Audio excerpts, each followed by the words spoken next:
So guys, just before we start, and good afternoon, everybody, and thank you for coming and for taking the time. I would invite our speakers to sit here so that it's easier to commute between speakers. So I would start by inviting our Secretary of Health, and then Erwin, Ulrika, Pablo, Volker, Karina, and Carla. And Ricardo should be coming any moment, and then we are ready to start when he comes, okay?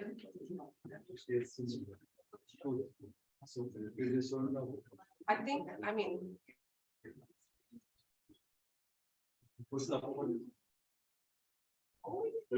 I need to do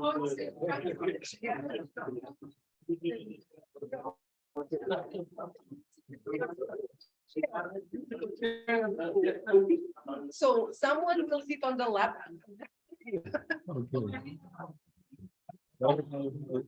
Just we stay here. Yeah. We stay here. To start the competition for one chair. Yeah, that's right.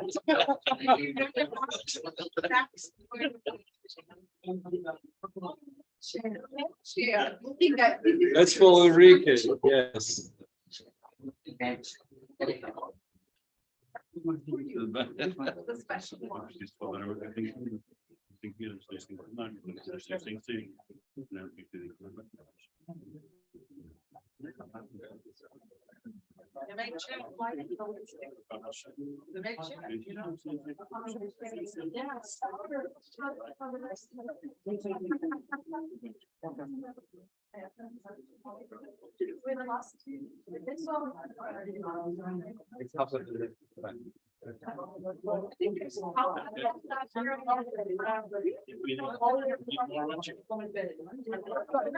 That's okay. That's a okay. Sport. Okay, you can bet.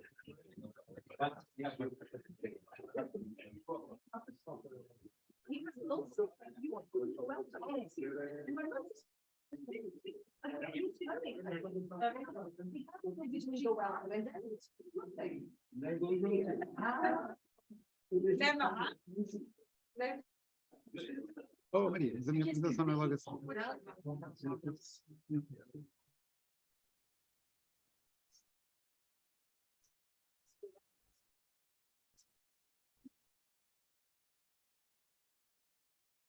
Mr. Secretary of Health of the region of Madeira, magnific rector of the University of Madeira, vice rector, representatives of the government authorities, dear colleagues from the Smart4Health projects and also colleagues from the European Commission.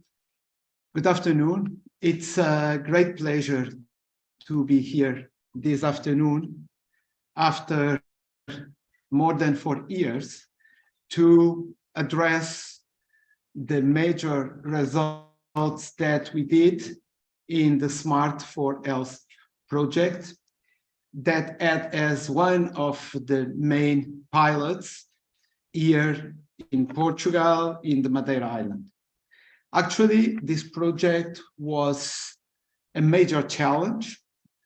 I remember that when we had this project approved, and it's a project with a funding of 23 million euros, we were called by the European Commission to explain in detail what would happen. And I will be here, I will be there together with our technical coordinator. So we have here Professor Erwin Bottinger, that also was one of the fathers of this concept. And I remember that we sit there and the message was clear. You have a major challenge to face, and we are observing what will be the outcomes out of all this work. And it's really very pleasant to arrive after 4 years and to have the feedback from the Commission that is, the project is finishing, but what was done cannot finish, and we need to find all ways to continue contributing to Europe with what can be done as a reference in terms of the integration of the electronic health records in Europe. And this is, frankly, a very relevant project.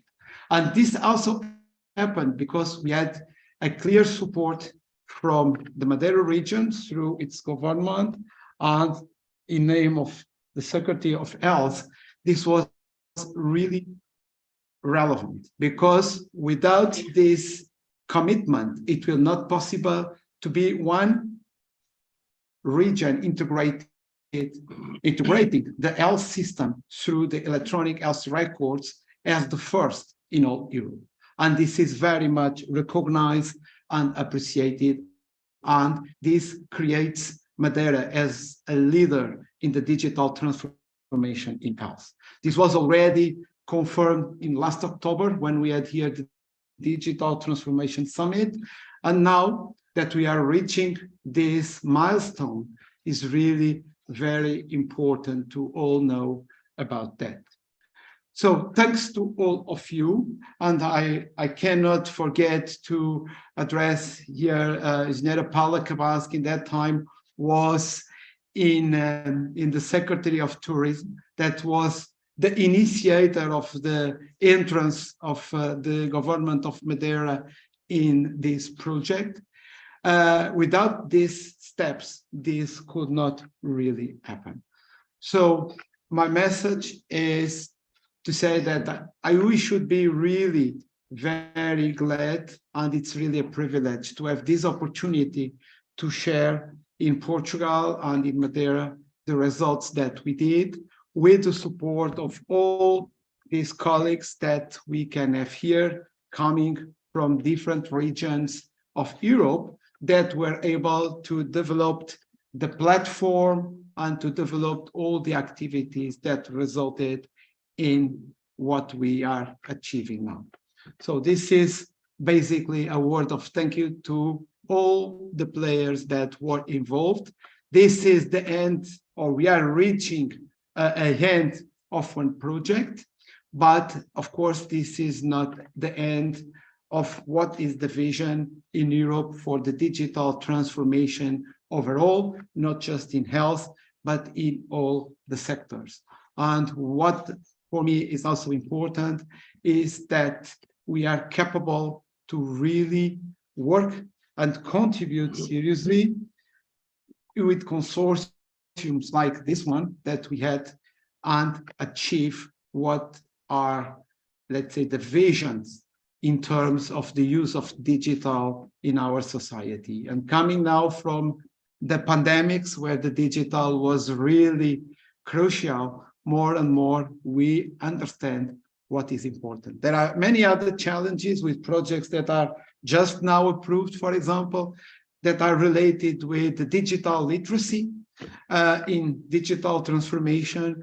This is also something that is already approved and ongoing, and many others that we can bring in and put together. And I'm sure that we all together can take the most from that. So thank you very much for this support for all from the different areas that you came.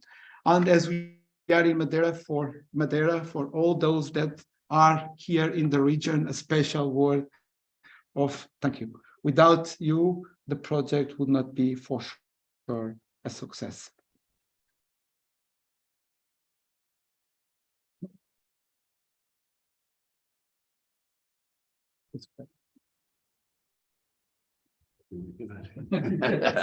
You can stay with my chair.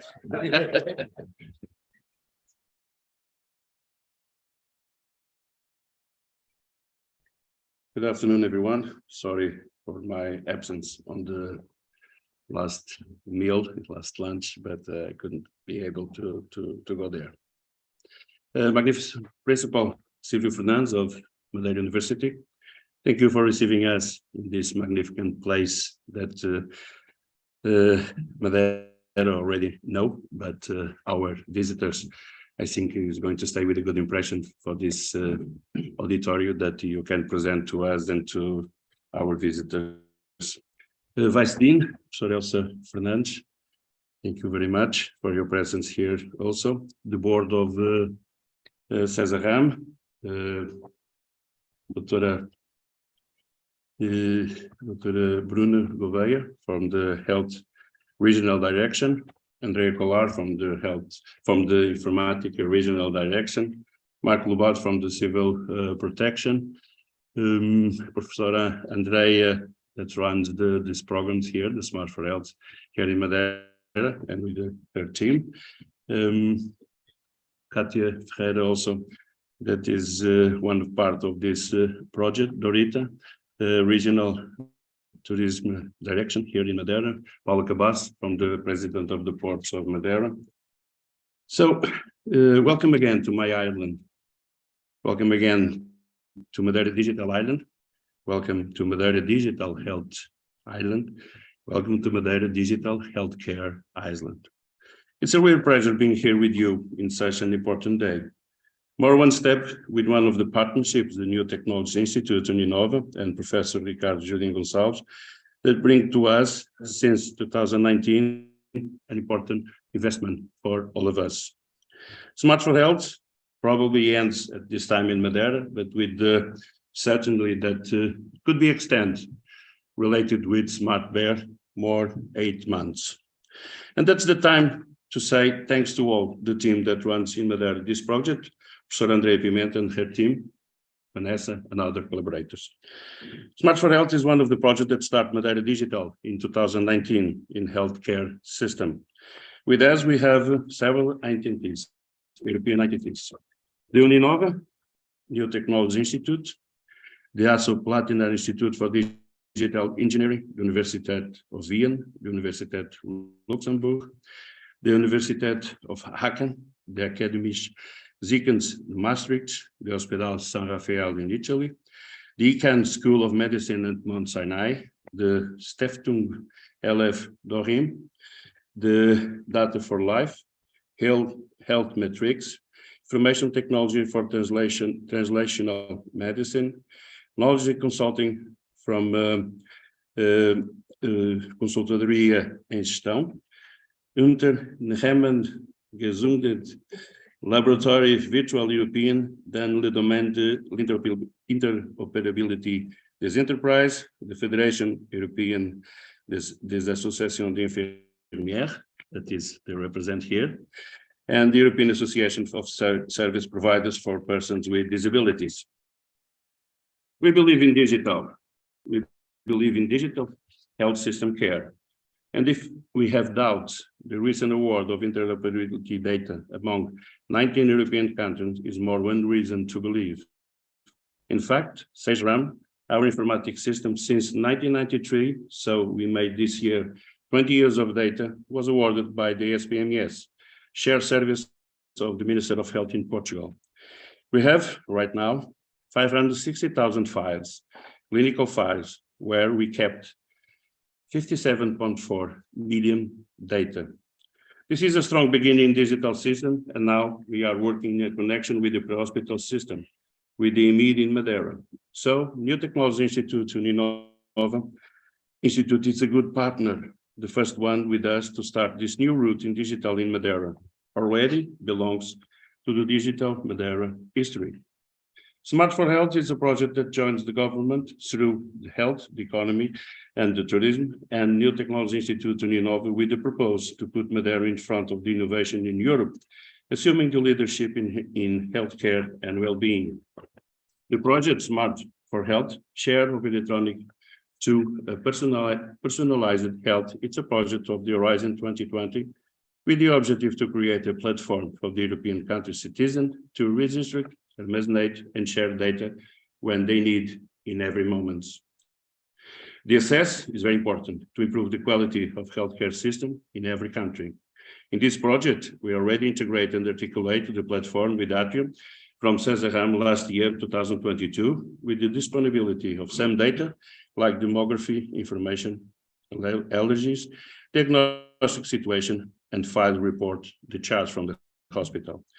At the moment, we already have 6,000 data sets from Madeira citizens that give the authority to put their data on the platform Smart4Health. In our island, we already count with 1,075 registration, and we already perform 2,431 tests in the Medex equipment.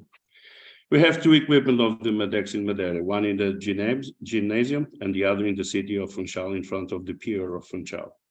Additional, this project in Madeira has a synergy with other projects of the Horizon 2020. The project Smart Bear, Smart Big Data Platform to offer evidence-based personalized support for healthy and independent living at home. Another platform of data to improve the quality of the longevity and their independence. This synergy gave the possibility to the participants of Smart Bear to realize some exercise on the Medex equipment, and so far more than 50 citizens already done those exercises and present good results to have a good longevity. Smart4Health platform has the opportunity to share electronic files between European countries and connecting people to science and a good healthcare personalized system, giving the opportunity to have data disponibility in every country and every moment they need. So it will be important if we can extend Smart4Health, join Smart Bear for more 8 months to develop this last project. We can say now, because of that, digital is real in Madeira in 21st century. Digital in Madeira are in progress, but in the health system is already true. This is important to us. We need to change after the pandemic situation of COVID-19. This is the message we received from COVID.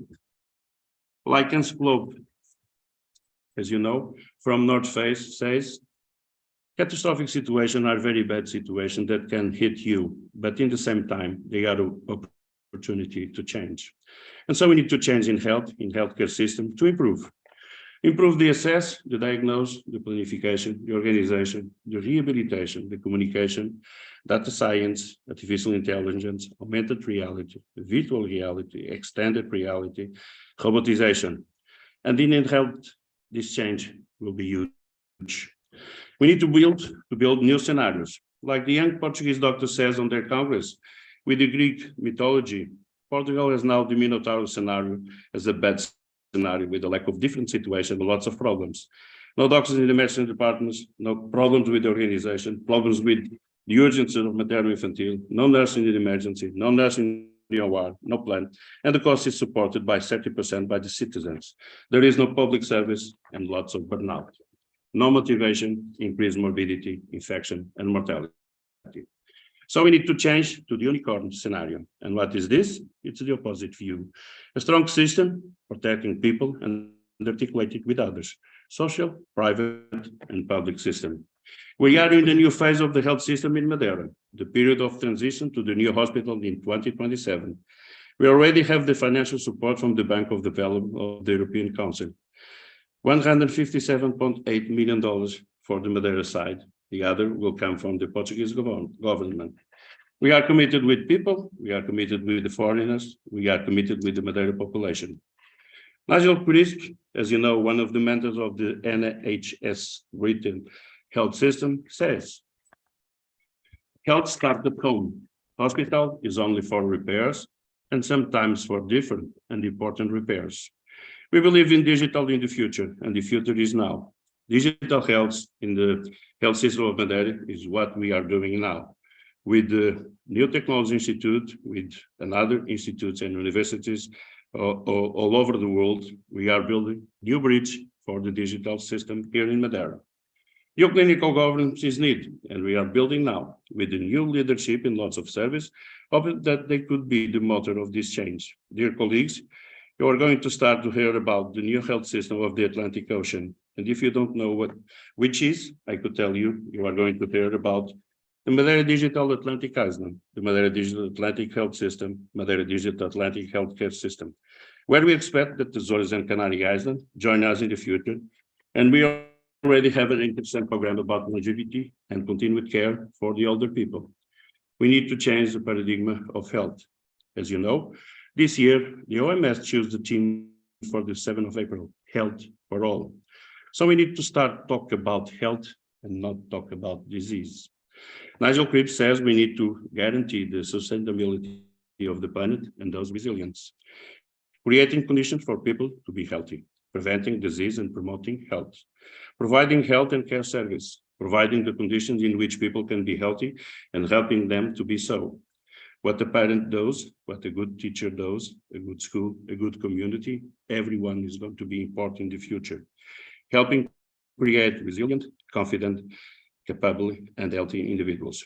Health workers will be the agents of the change, influence, engaging, informing, enabling, listening, responding, and acting. Technology will have an important role, creating conditions for people to be healthy, preventing disease and promoting health, providing health and care service. Finally, the results of the program in Madeira from Smart4Health. We have the coincidence that this program ends in the same year that health system celebrate his 50-year anniversary, where lots of progress occurred during these years. It's 50 years of progress with investment of 400 million euros each year. That brings to us the possibility to increase and improve the response in our island, medical and surgical response, and also primary care, continued care, and palliative care. More human resources, more equipment, more technology, more specialties, more procedures, more globalization, more daycare hospital, more home care hospitalization, more simulation, more accreditation. We said that nothing will be equal before the pandemic situation. Health has no political color, belongs to the citizen. It's serving the citizen with the responsibility, with efficacy, with efficiency, with accuracy, with stringency, based on strategies that involve the citizens also and gave them to have the responsibility of their health. Digitalization facilitates the access, the communication, the diagnosis, the treatment, the confidence, the security, and the quality. We are going to create better conditions to our health professionals, increase satisfaction index, and create better and successful managed health programs with less costs and better efficiency. The new hospital will be a reality in 2027, and it will be a digital hospital. We want to continue to build new bridges for the future and give to our citizens a new medicine, more preventive, more predictive, with more precision, and so more personalized. Dear colleagues, like Steve Jobs said, the key of success is understanding where the world is heading and arrive in the first place. And like Winston Churchill says, we have the responsibility to leave the society better than when we found her. So let's continue to build a better futures to all of us and to all the world population. Thank you again, the New Technology Institute, Uninove, Professor Ricardo. Thank you all. Thank you for your coming. And remember, this is Madeira Atlantic Digital Healthcare System in Madeira Digital Atlantic Island. Thank you very much.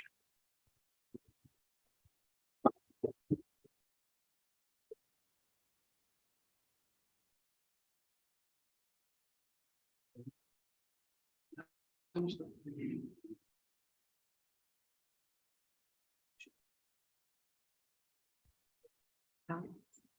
Então já vai, não é?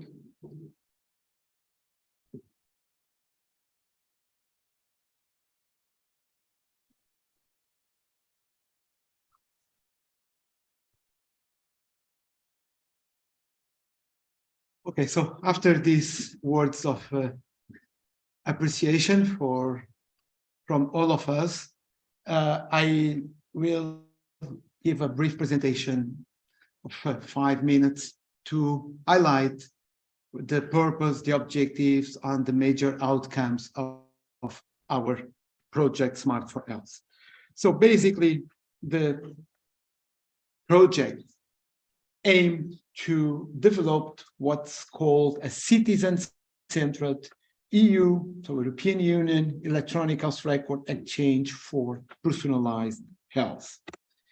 This means that with this project, the concept that was put in practice and submitted to the European Commission was exactly to develop, test, and validate a platform that would enable a citizen-centered health record, which means that the major objective of this project was exactly to allow that the citizens were the owners of the health data, and now, as it is now, where our health data is distributed among different places, like hospitals, health centers, medical doctors, which creates a big problem, especially when we need to have access to our data in a global way and not in silos.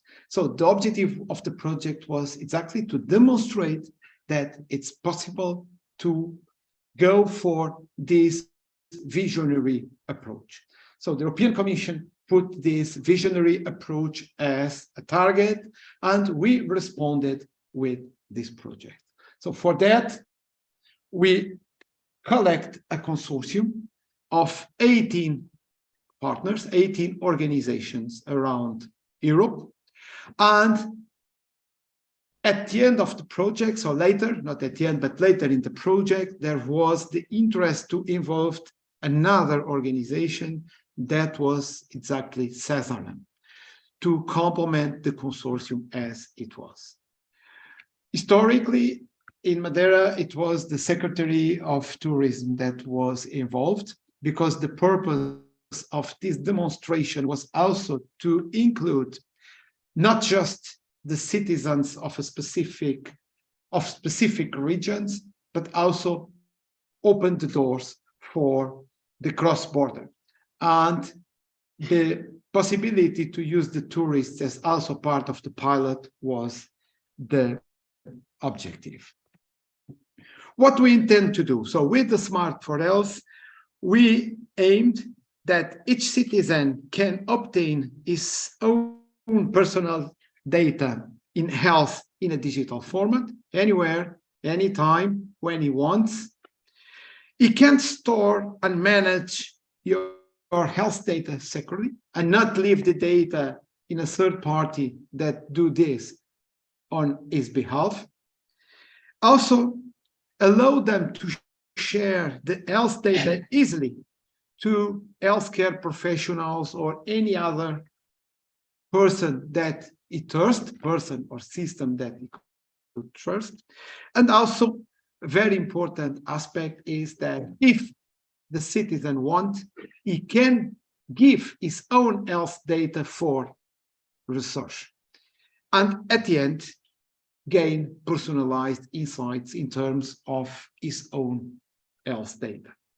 And to move towards that, the concept of a true citizen-centered approach was implemented, having the European citizens in the center stage as conceptually, as methodologically, but also as the source of problem definition of the basic technologies, use the co-creation process, so using the direct access to the citizen for the development of the solutions, build, assemble, and then test and collect the lessons learned from the implementation.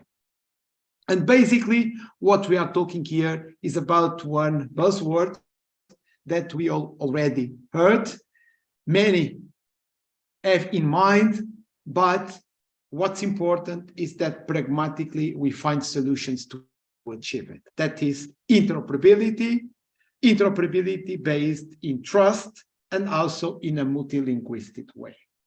And with that, we were able to integrate different healthcare platforms, providing mapping functionalities using standards like FHIR from HS7, and also to have the harmonization with different devices like wearables, where we could collect that information.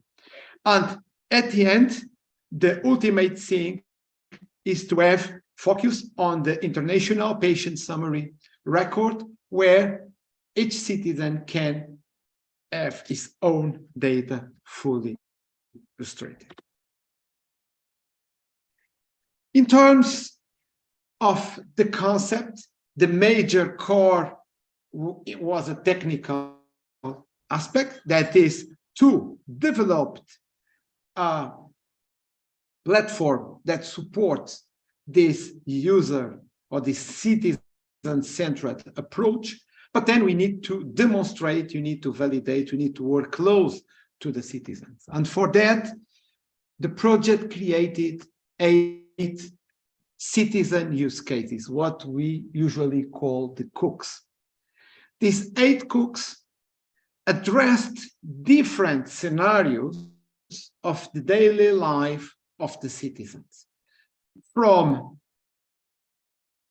professionals working at the hospital, from prevention, from treatment, from donation of data for research. And also we had one concrete scenario that we called the Cook 8, that is the cook where we had an ecosystem where the platform was validated using not just the local citizens, but also tourists. And this was the use case that was developed here in the region of Madeira. And with all these use cases, we were capable to collect the requirements using this co-creation approach, developed the platform, and also validate the results of the developments.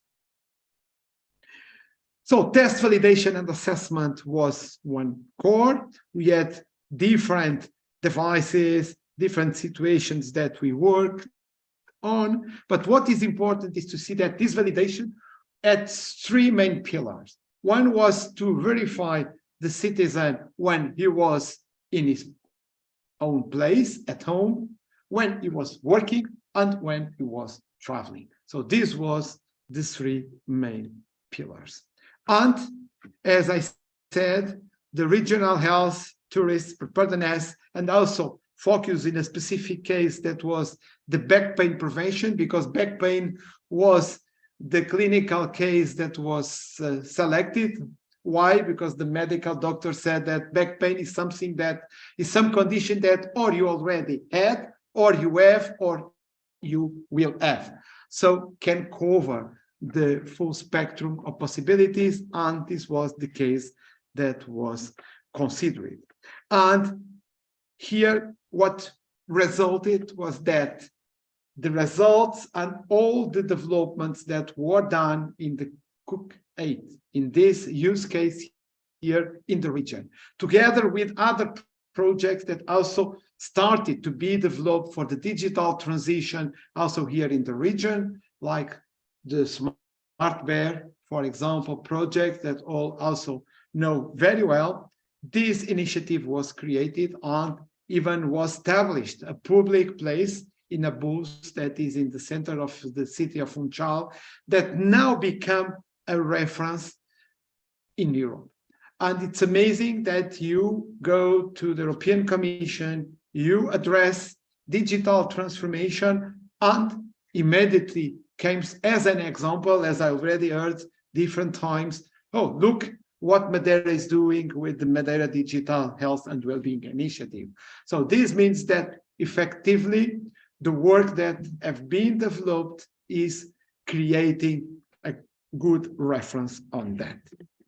And to finish, the paving the way to digital transformation in health and well-being, there are different aspects like diagnostic, collaboration, innovation, and for sure also the sharing. And to close my presentation, I will show you the video that was prepared from the project as a way to promote and disseminate what was achieved, and where we can clearly see the impact that we have out of all these initiatives in terms of the digital transformation.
So I cannot finish without a special word that comes first for the technical coordinator, so Professor Erwin Bettinger, that is here. So thank you for all your knowledge and all your expertise that you put on this. This was really crucial. Also for all the work package leaders. So we have here Ulrika for the co-creation, Pablo, Gabriel. We have also, I don't see, we have Antonia, again, cannot be here. Okay, Shu. So all those colleagues that were leading the different main work packages is crucial. So thank you very much. And I cannot finish as coordinator of the project to thank especially my team that really was those that lead this. So we have here the team that was here in Madeira. So we have Andrea and Carlos. So thank you very much. Also from my team in Lisbon, we have the two Carlos and Fabio for the technical support. It was amazing. And finally, and I don't seem to say many things. So it was the front end. It was the person that really make this be properly managed and happen. That is Maria. So thank you very much for the outstanding work.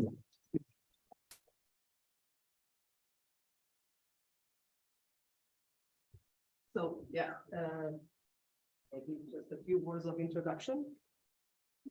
Okay, so just moving on with the agenda, the next topic, can you put there the agenda just for the outside and also, yeah, so to recall. So next topic in the agenda will be a presentation on the co-creation, which will be provided by Ulrika Feld from the University of Vienna. So thank you, Ulrika.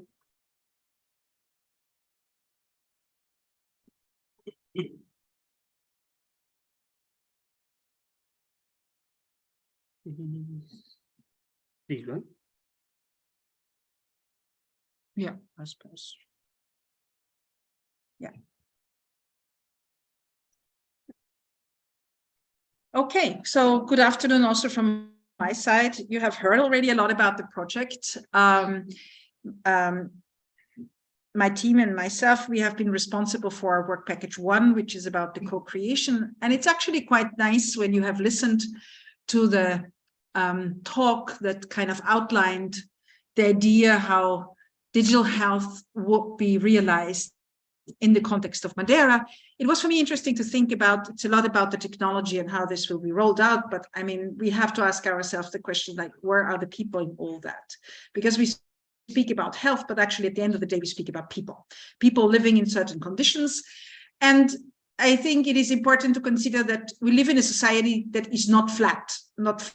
I mean, it's full of hierarchies, it's full of inequalities, it's full of injustices. And I think it is extremely important when we do fundamental technological change and we think this solves all our problems, we still have to think if by making these changes, we do not reiterate or repeat certain inequalities that are already built into the system.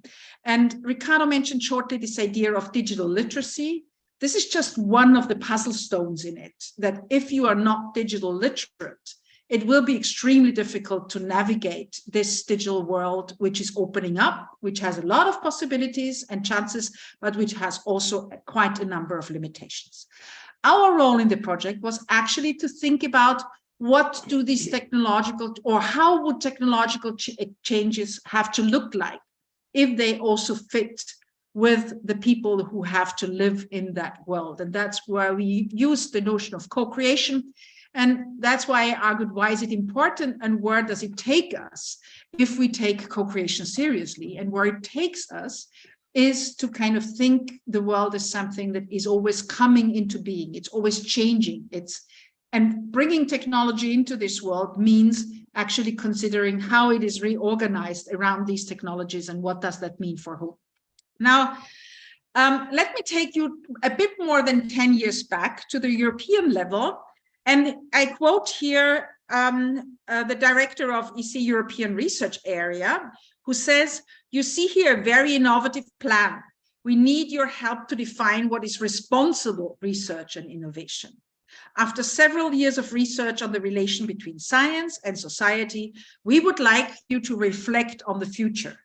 We would like concrete proposals on how to behave and how to approach scientific issues." And I think that's really the core of the idea of co-creation, is actually that if we want to make change in a responsible manner, then we have to think about it differently. We have to involve people, take them seriously, and work with these kinds of uneasinesses that they express when change comes about, and not simply say, okay, they don't understand it, yeah, they have to learn it, and that's what it is. Okay, so the idea of this graph here is that what we need to is we have to think ahead, we have to reflect our own position and the inequalities that are there, etc. We have to be responsive to change, because the 4 years have just taught us something. Nobody thought when we started in 2019 that COVID would come. And we had to somehow adapt to it. And it taught us a number of things which we didn't know before. And it's about inclusiveness. So who gets voice? And we realized that, of course, when you enter COVID, suddenly people who do not have access to computers, to the internet, who are not literate, we cannot just talk to them. They are away from us because we have no interaction. So it's really important to think how we make technological change, and not only that we make technological change, which is definitely for sure important. Now, from there, we move to this co-creation understanding. And on the left side, you see what we are attentive to. And that was said already, cultural diversity in Europe. Healthcare systems are the foundation of cultural diversity in many ways. And they are fundamentally different when you move from country to country. We had diverse use cases and contexts in which they work. We had the differences in public health systems, so who has access to what and under which conditions.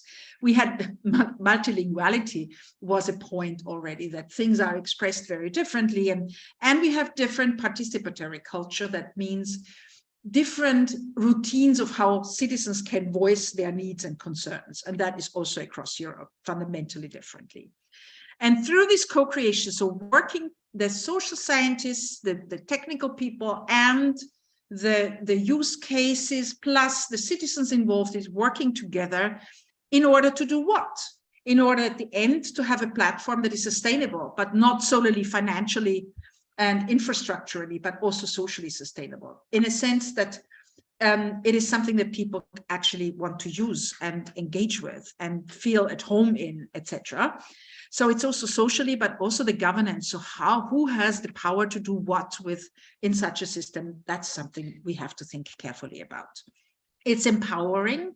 That's a very complex notion because it means addressing needs and expectations and taking them seriously and kind of addressing them. And it needs to be adaptable because actually the digital kind of has this one idea that it's always on the move, always developing, always adapting. But of course, then you also have to have a system where people are thought along this adaptation process and integrated. So that's the basic idea behind what we did. So co-creation is actually an approach which is used to address complex questions. And that's a complex question. How do we bring digital technology into society? Because it opens up a space where different needs and values and concerns and expectations by citizens, but also by healthcare professionals and by researchers can be voiced. And we have to hear them and bring them together. It embraces different kinds of knowledges and experiences people have. There is no patient or a citizen out there who has not experienced the doctor-patient interaction and knows that there is little time, always under pressure, very difficult, etc., etc. So we need to consider these things. The main is to improve the quality of decision making. That was said already.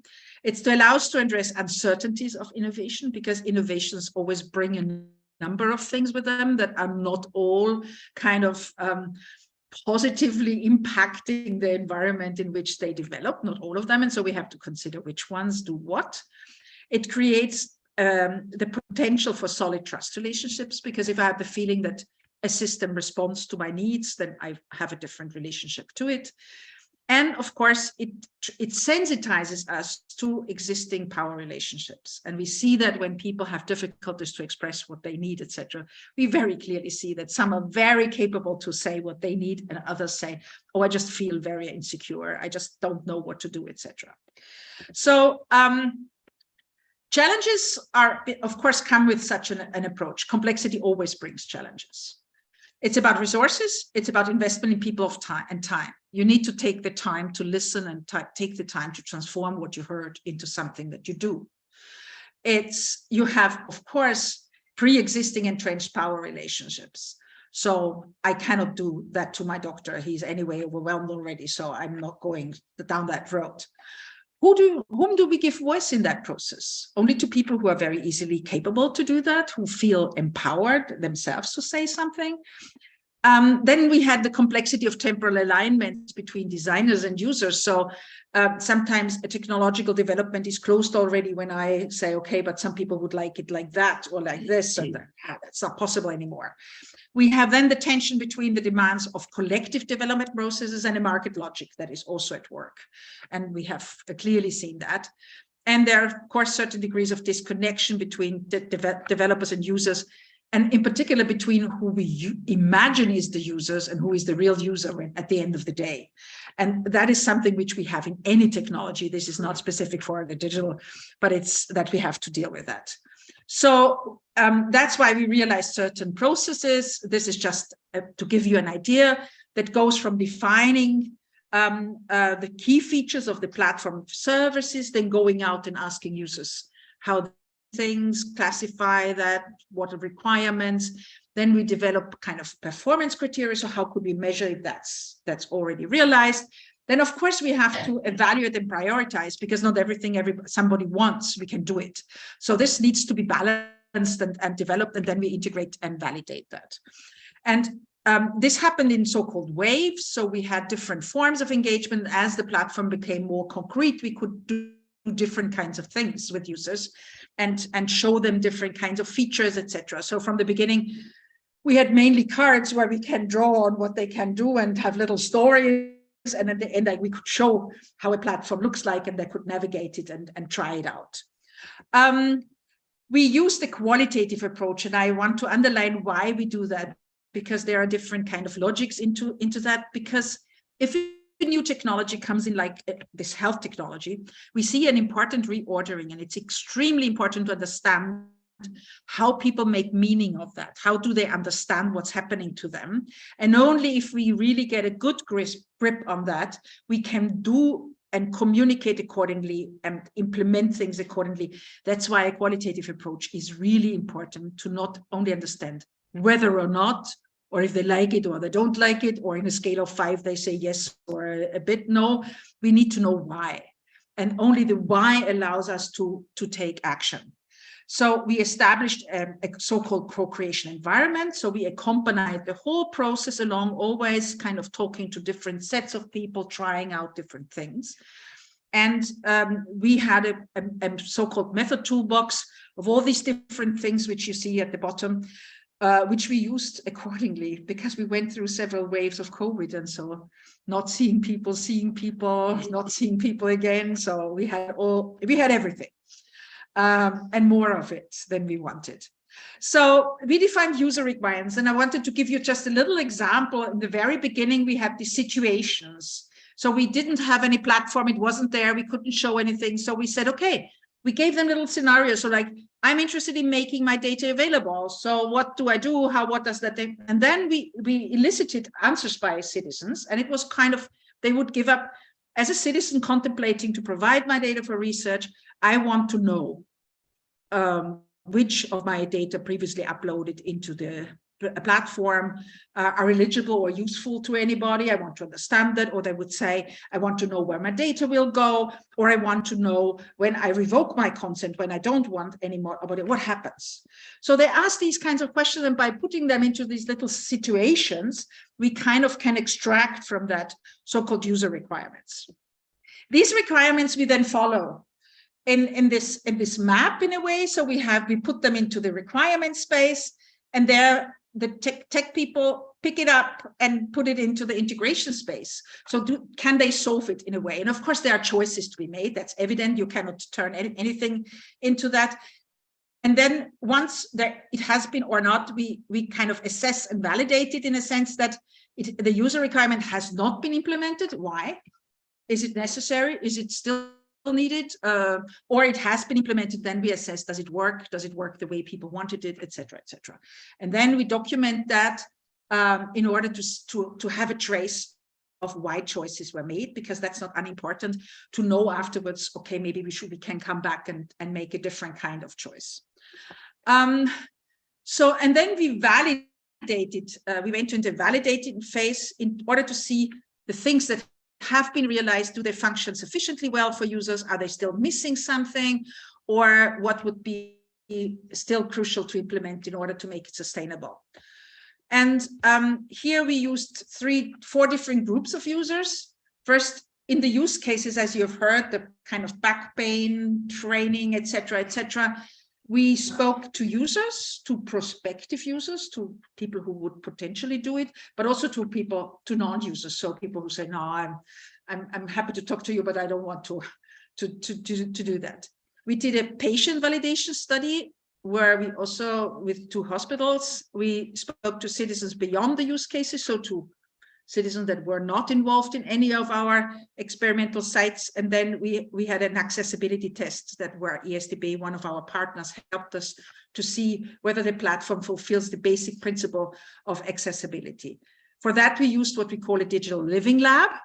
So it's like a fully filled platform of somebody. And then the people can navigate through it, and we can try it out with them so that they could see that in the perfect world where everything would be in there, how would that look like and what could they do with it? Okay, so we have these pages where they can see lists of things and medication, and so they can imagine really what that could help them. So actually, this is just to show that altogether we had 186 user requirement engagements, so where we collected requirements, and we had 110 validation engagements when it was about testing things that were implemented already. So that shows that we try to go broad in countries, in socioeconomic position of people, in professional environments, et cetera, et cetera. So diversity is really important here. So what did we learn from that? First of all, we promise them empowerment, and that's a big promise. Because to be empowered, we need more than an access to a platform, etc. This, and it means that they were very much concerned that new responsibilities come on them, and that responsibility, which was before in the healthcare system, is shifted to them, and they have to care for the data. They have to, and so empowerment was this ambivalent thing that you can do more now, but at the same time you also get much more responsibility, and that created some kind of uneasiness. Then there was a big point always about transparency. Do I know who is behind? Where do my data go? Who can see them? Can I control if anybody has seen them, and who and for how long, etc.? These are concerns people actually have. Then, of course, the non-user is the elephant in the room, because we have heard in the talk how important it is that everybody does it, that it's a system, it's Madera, etc. But of course, you have to have users who really embrace that, both doctors and patients. And that is not a straightforward thing, and takes time, because it's a culture change, and a culture change takes much more than we would want it to take, but that's part of the game. And then we have to realize that a digital infrastructure meets real world experiences, because we have existing social relations in place. Doctors have, somebody said this morning, 3 minutes for a consultation. Yeah, in 3 minutes, he does not sit down 1.5 minutes of it to connect to a web page and download not so orderly files from whatsoever. No. So we have to find ways to fold that into existing doctor-patient relations in order to make it really useful for both doctors and patients. This is essential in that sense. And we also have to balance things like security versus usability, because I can have a high protection prison for my data, but if it takes me 3 hours to get into it and I forget always the key, then this will not be a usable form. And finally, these health data platforms are not finished when they're built. They are never finished, actually. That's the scary thing. That means it's an investment that needs continuous investment. It's an investment in an infrastructure that needs to be living and learning in that sense. And that's the good thing in the digital. We can adapt, but that's also the backside. You need this kind of constant care that is given into looking into use and looking into the technological construction. So in that sense, to end with, attention to change and the readiness to adapt is key for realizing such an infrastructure in a sustainable manner. And then it becomes something that could be empowering for citizens to become these active agents in caring for their own health in a way that is responding to inequalities, is affordable, is understandable to them, and they see the positive parts of it. Thanks a lot for your attention.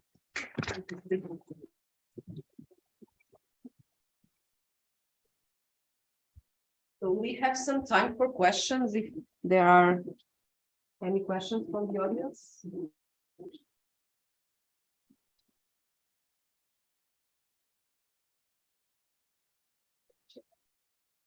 Ulrike, you were extremely clear.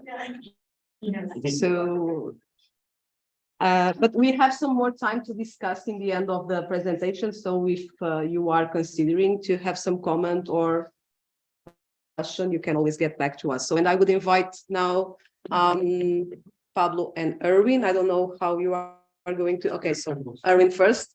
Let me just open your slides then here. Okay. Thank you.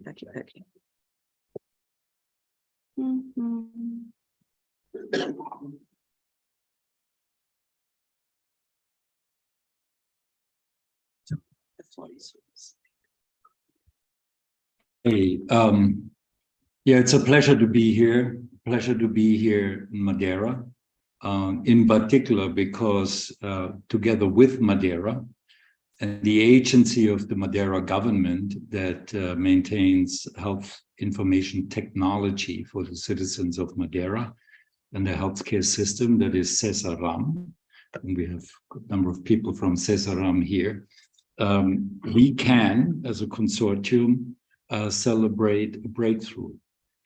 I do believe that it is the first time that a whole regional health system information technology has been connected to a European cross-border platform for health information exchange, cross-border health information exchange.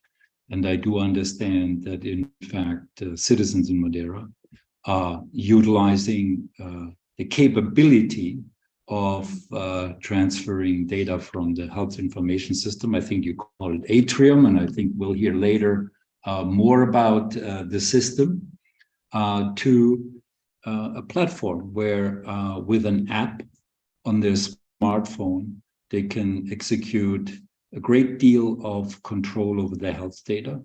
And therefore, and I take your point, Ulrike, share in the responsibility of maintaining health or managing disease.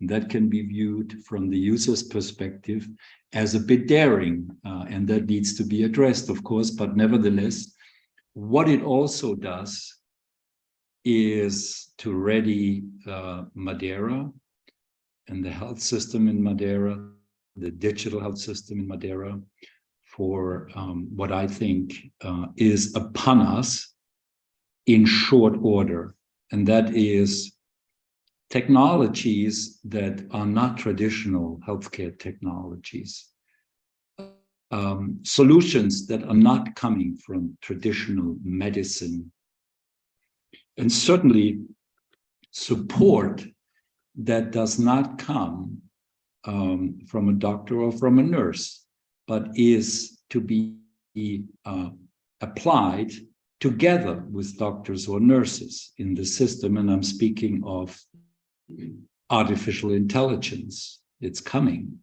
And as much as artificial intelligence has already permeated many aspects of our life, public life, personal life, economic life, it is also going to permeate our healthcare and our approach to manage our own health.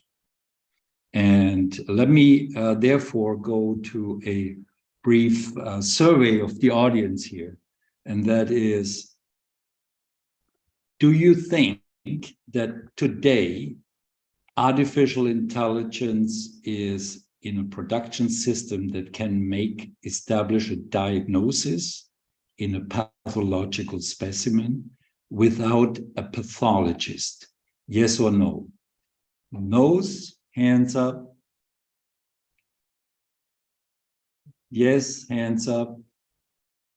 Yes, it is. There's computational pathology, and that is trained artificial intelligence that looks through not the microscope, but looks at a slide, computer vision, and does essentially perform pattern recognition, much like a pathologist would do when they look through the microscope at the slide and they learn this cell doesn't look like a normal cell, this could be a tumor, and therefore the pathologist marks needs to be followed up and checked for tumor. And so does artificial intelligence in the context of prostate cancer and products in the market today. Same, and it would be boring to repeat myself, in radiology. You know, artificial intelligence looking at your MRI of your head or other tools. But going forward, this is the practice of medicine in healthcare delivery. Going forward, we're going to have also much more intro of artificial intelligence in managing chronic diseases together with the patient, and then having sort of a bridge between what the patient does in the experience and what physicians and nurses do. And let me ask you, do you think in 5 years, artificial intelligence will be the first response to a diabetic citizens not feeling well, or will it be a nurse or a doctor in 5 years? AI or human? Hands, show of hands. AI. I am with you. I mean, many people, abstained from voting, so it didn't cost anything to vote. So I don't know why you didn't, but Yes, AI. I do think that there will be a lot of algorithms, artificial intelligence type algorithms that are trained to pick up on common problems that diabetics may develop in their daily life. And that can be sort of a first response and sort of also in an alert system when healthcare services are needed. And so can this happen just like that? Can this happen just like that on Madeira or anywhere else in the European Union? No, it cannot happen just like that. It can only happen if the infrastructure is in place to support that. It can only happen if the healthcare data is digital and structured and accessible and machine readable in a system, in a health IT system such as Cesaram has it. And it can only be happening when these data can be accessed in third-party applications that can then work with the data 24/7 around the clock and to be able to be monitoring in real time. And so artificial intelligence cannot work without data for a patient. So therefore, I think what we have created here together is a precondition for digital health. It is not digital health. To me, just recording in an electronic format data from healthcare is not digital health. Digital health is added value through the technologies that are around us, be it wearables, be it sensors that monitor exposure in our daily life, be it algorithms from artificial intelligence that pick up when there is risk, and that interacting with our health data and us through mobile devices in particular, that to me is digital health. And I do believe that we share this concept. And so therefore, in the Smart4Health platform, we have put together the elements that are required to enable digital health.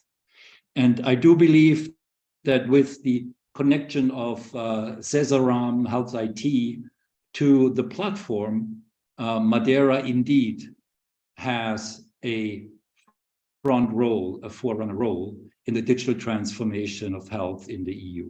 And I do think it is all the more important as we are approaching a new phase in the EU with regard to healthcare, health data, and that is termed an initiative by the EU government, the Commission, and to move forward with the European health data space. And I do believe that we are well prepared with Smart4Health and partners at a regional level that are in charge of providing the best possible healthcare for their citizens to have a front-runner status also in the emergence of the European health data space. So with that, I actually come back to my presentation. Okay. Don't worry, Pablo is going to take over very shortly. I just wanted to preface what you're going to hear about the platform now with a vision that I think is not so extraordinary, a vision that if you're open to noticing what's happening, what's coming, what has happened in other sectors already. Healthcare is notoriously slow and late. It is coming. And yes, Ulrike, we don't have to adopt everything that's promised and that's put out on the market as the next best thing to sliced bread. We don't have to adopt everything. Everything that is promising better quality, better healthcare needs to be subject of thorough evaluation. But nevertheless, we ought to have the ability to approach these new technologies in our health and healthcare perspective. And so my good friend Ricardo already stole my thunder here with this slide. So that's why I had to come up with something to fill it, right? Because yes, that's right. So we heard about Smart4Health, and it's been introduced by Ricardo and then very ably and excellently carried forward by Ulrike in the dimensions of co-creation. And that was a very thoughtful and insightful deliberation on the challenges of bringing this in a responsible manner to citizens. Thank you very much for that, Ulrike. So going forward then, here is a view on a web browser of the tiles that as a user you can experience. And so there's the summary for the patient that's based on standards, the International Patient Summary. There's the medications also based on standards as to how information about medication use in healthcare is recorded. There is the notion of we share with others, obviously, a very, very important concept. Any point, any time, we can share healthcare providers, others, the data. We can add our own documents of various types to this, documents outside the health information technology system of my practice or my hospital.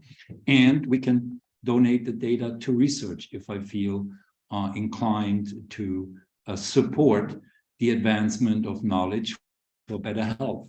And this is something that is not so extraordinary. Many systems can do that. Not many systems can do that in a citizen-centered way. Many systems can do it in a health institution, in a practice, healthcare practice-centered way. So what's unique here is towards the citizen-centeredness. But there are some other features that I would like to point out that address the issue as to whether users, potential users in the future, will see a benefit in using such a tool or not. And it doesn't help us if we scream digital, digital, digital 100 times, 1,000 times, and we tell people digital, you got to go digital.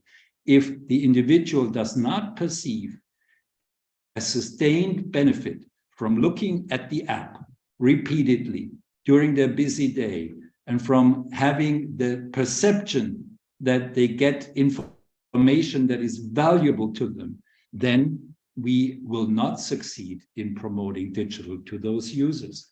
And so therefore, we need to add value. We need to add value to the information that comes from an ordinary doctor's letter or from an ordinary exchange or visit and so on and so forth. We need to add value that is unique and that is always accessible by the user.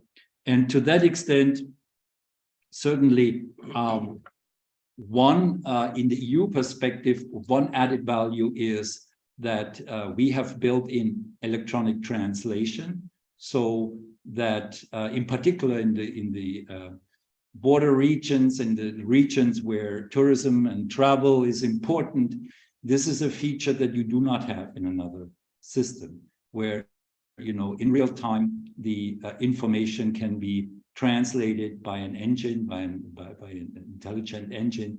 We used here the Connecting Europe Facilities building block and built the e-translation app that interacts with the Smart4Health system and can at this point translate the information in 7 languages, major languages, and obviously with resources and developing products out of this, it could be with any language spoken in any member state of the EU.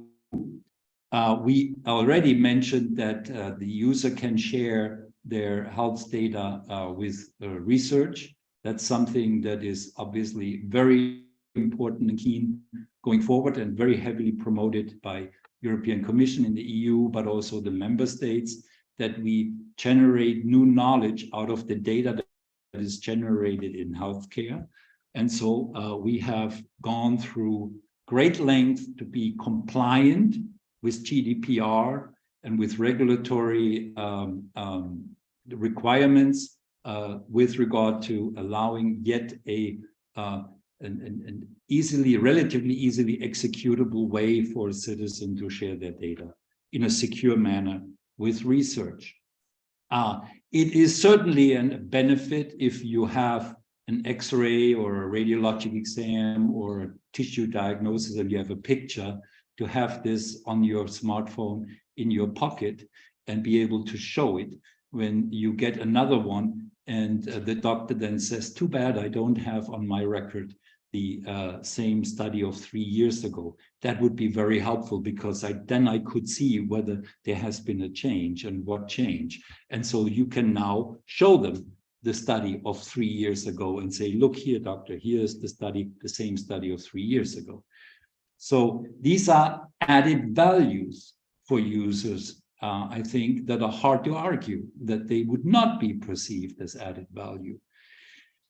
But looking ahead, there's more to come.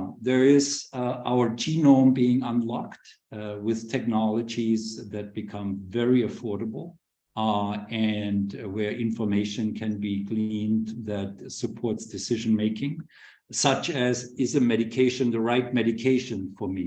The doctor says, I need medication XYZ, is this the right medication for me at this time? And believe it or not, our genome has something to say about that in many instances where we should take a medication for a certain problem. And so this information in real time would make the medication practice, the use of prescription medications, much safer and much more efficacious, and therefore increase the quality of healthcare.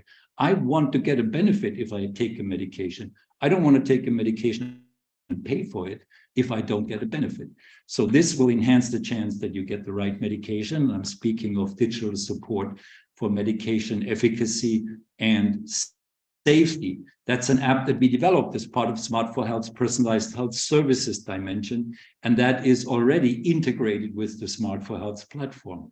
And so therefore, for a citizen of Madeira, when at some point their medication information is linked and they see a doctor in the health system and they have a genetic test done that gives that information, then the information can be present and lead to the right decision.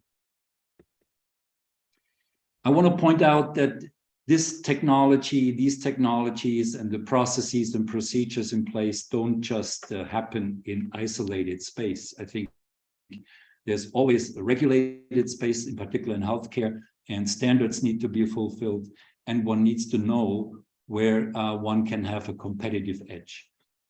And with Smart4Health, without going into the details, we did pay close attention to be always based on cutting-edge technologies and cutting-edge standards.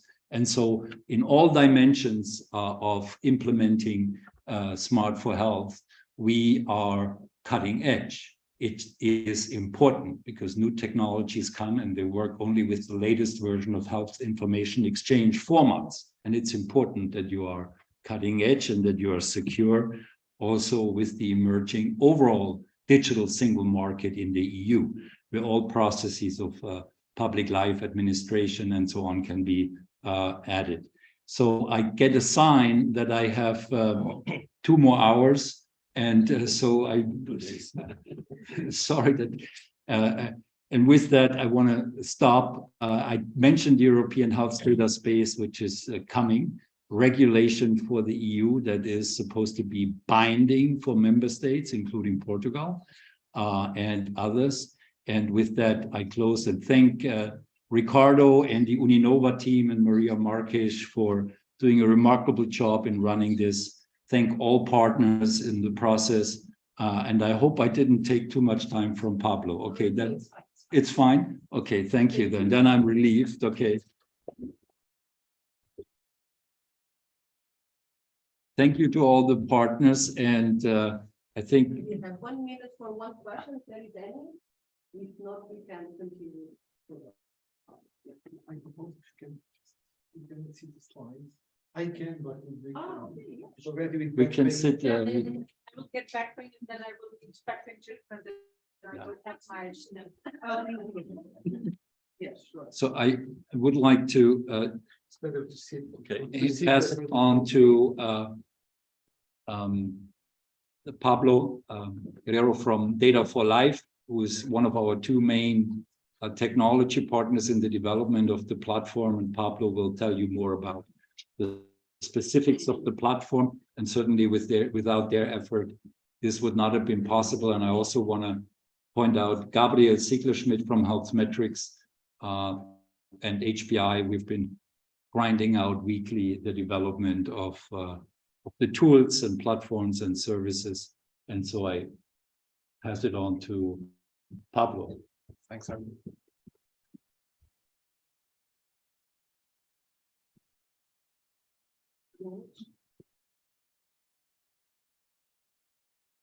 It's with package 2, 3 again.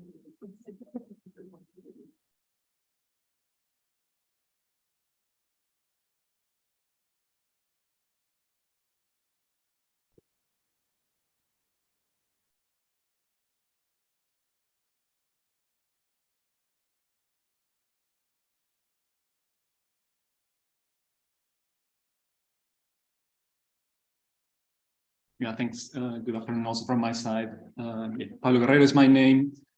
I think it's prudent to say a few words about who I am and where I come from. Data for Life is the name of our organization. We are a non-profit and independent organization. We work in the digitalization of healthcare research. So we drive the development of a healthcare platform that supports researchers. And yeah, together with Health Metrics, we are one of the two largest technical partners in the Smart4Health consortium. We are certified by the German Federal Office for Information Security, so following the practices for the strictest practices for protecting data. And we are a team of around 100 specialists throughout Europe. We also have a team in Singapore. Yeah, so I wanted to provide a bit of context for the people who don't know me and maybe are joining online. And yeah, I want to bring our minds to also the beginning of the project, because this is the best opportunity to reflect on the technical work that was conducted. And what you see on the left here is a screenshot of the call from the Commission back then, which was titled, I'm reading, Prototyping a European Interoperable Electronic Health Record Exchange, with all the properties that have been mentioned before by the previous speakers, of working technically towards this vision. But at the moment when we started, we had important challenges, namely, there were no European-wide guidelines for how to structure electronic health record information. This changed over the course of the project with guidelines and recommendations from the Commission on how to structure patient summary data. My Health at the EU project existed back then, but it was very nascent, and only first member states have had the possibility to exchange information digitally. There were also no European-wide specifications on how to make data available for research. So what processes does data have to go through when a citizen decides to make data available for research, right? We had to ideate, design, and get approvals for that. And we also started where there were some initial so-called CEF building blocks, Connecting Europe facility building blocks, but they were also in an early maturity level. So we had very many challenges in front of us, and nevertheless, we worked jointly and achieved the goals that we tackled. And these were to build a prototype of an interoperable and secure access to electronic health records, where citizens can manage their health data, retrieve the data, upload it, download it, share it as shared before, access all of that data from mobile devices. So having access to all your health data from your own private device, and from this app or ecosystem, bridge or create links to all the places, all the sources of data where your health data is created. This was done under some preconditions, namely, it had to operate, of course, in the context of GDPR, which had recently been launched at the beginning of the project, called EU Data Sovereignty. So we wanted to have all the data being purely processed in Europe. wanted to follow also agile principles. That means we wanted to deliver value to the users and researchers. Often wanted to deliver working software at all times, deliver that software frequently. We set out to work from the beginning using the HL10 FHIR format.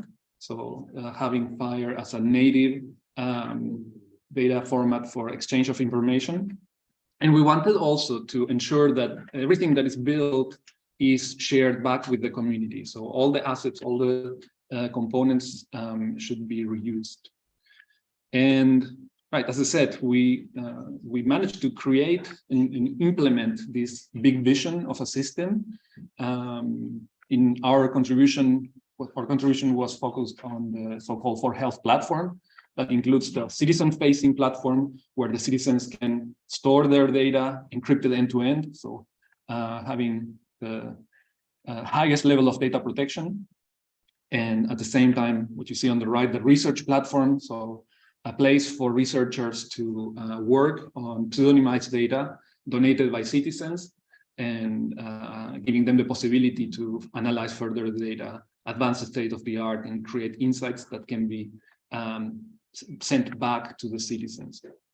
And these two platforms don't exist in isolation. They need to have strong ties to external data sources, be it hospital information management systems or other applications that now are able to create all this health data coming from wearable devices, mobile devices. But at the same time, once there is data available for research, we want that data, when the corresponding consent has been given, to be passed further to the large existing healthcare and life sciences community out there, represented in this project by Elixir Luxembourg. All the arrows that you see below are really implementation projects by themselves. And we managed to implement those arrows and enable data to flow from one point to the other. I wanted to briefly now touch on the results that were achieved and conclude briefly. What you see on the left, I don't expect that you understand what exactly is that architecture, but it's one of the many architectures that emerged from the project.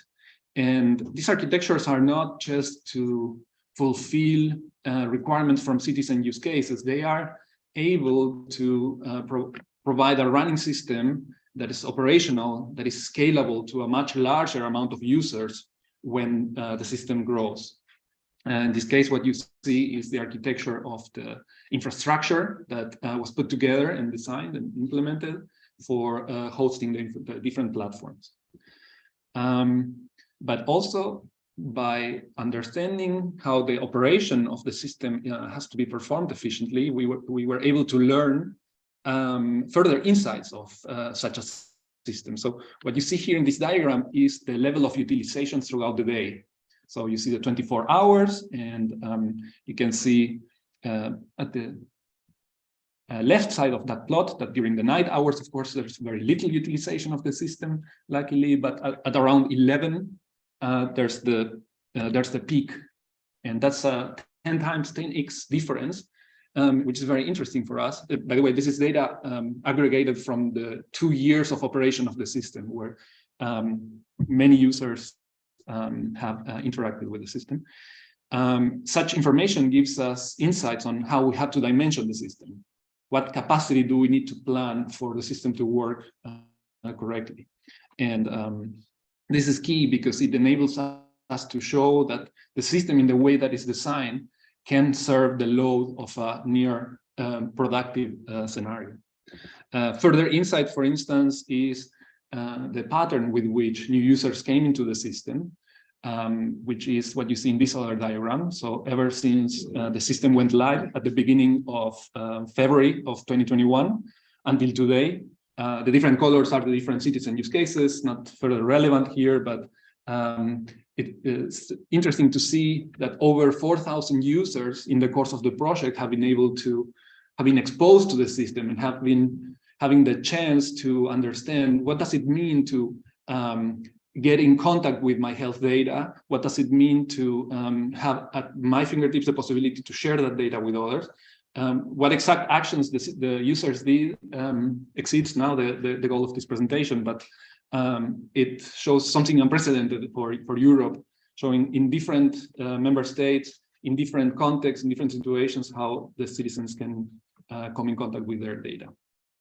And last but not least, I'm very happy to indicate that as of today, we have open sourced over 12 components of the architecture, starting from the user portal, data donation services, the e-translation app, and more.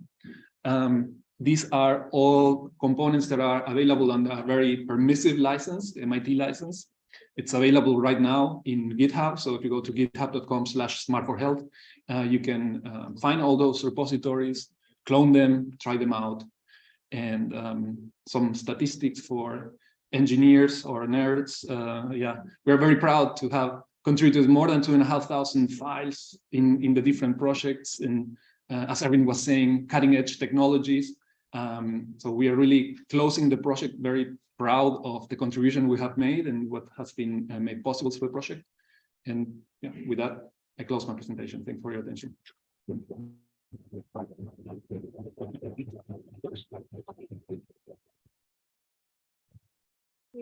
So yeah, so we have some 2 or 3 minutes for 1 or 2 questions. Okay. Yeah, sure. Yeah, I will. Need a mic? Best, yeah. We have a microphone, so we can use it. Come on. Is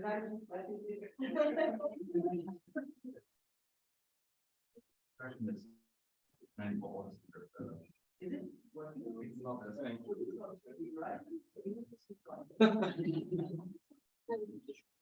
So far, it's not necessary. Future European mass data space, and what we have built in Smart4Health. Now it's working. Now it's working.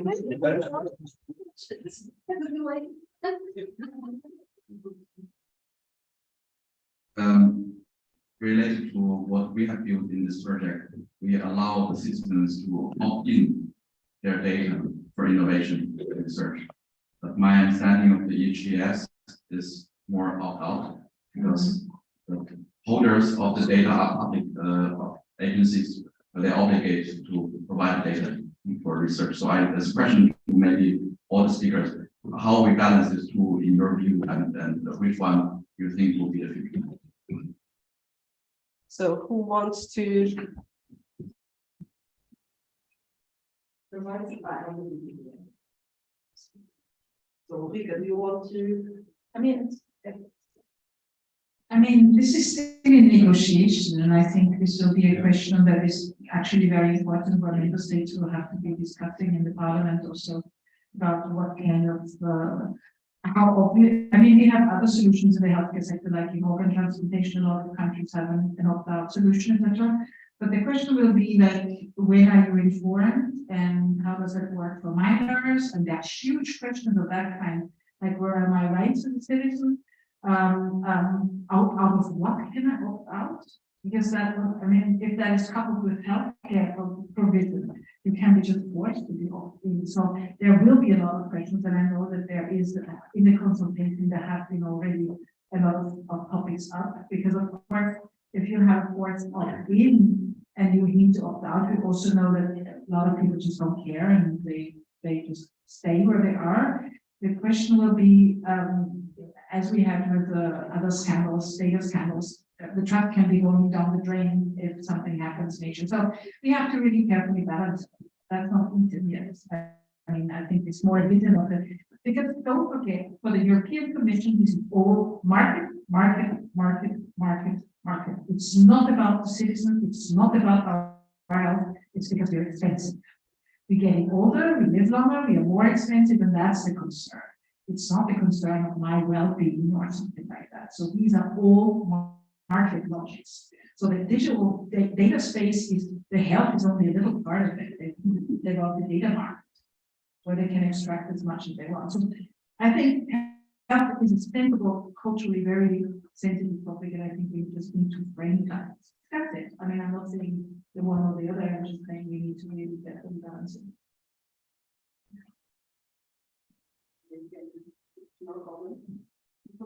Actually, not, but yes. So this is a little bit from the German perspective, what has happened in Germany. Yes, indeed, they built a system and framework for electronic Patientenakte, electronic based on the data that is provided to the health insurance. And so that data is very limited, right? But it's sold as the electronische Patientenakte. And it's in play now in Germany finally after 20 years. And we have very little interest of the insured, the 72 million in the statutory health insurance system in Germany, to use an electronische Patientenakte. Why? Because it's utterly useless to them. They're not convinced it gives them any benefit, and they only have to overcome hurdles that are extraordinarily high in Germany because of the data protection kind of regulations to register and so on. So what does German politics do? Oh, we have a great solution, right? We don't need to improve the product to get more customers. We just switch it from opt-in to opt-out, and all of a sudden, we go from 0.3% uptake to 99% uptake. And therefore, it's been a great success, right? Nothing has changed with the product. Right?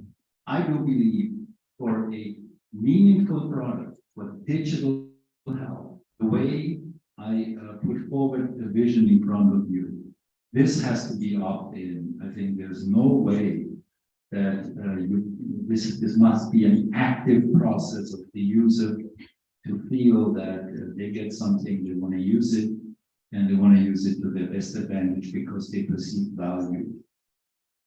So much. Thank you very much.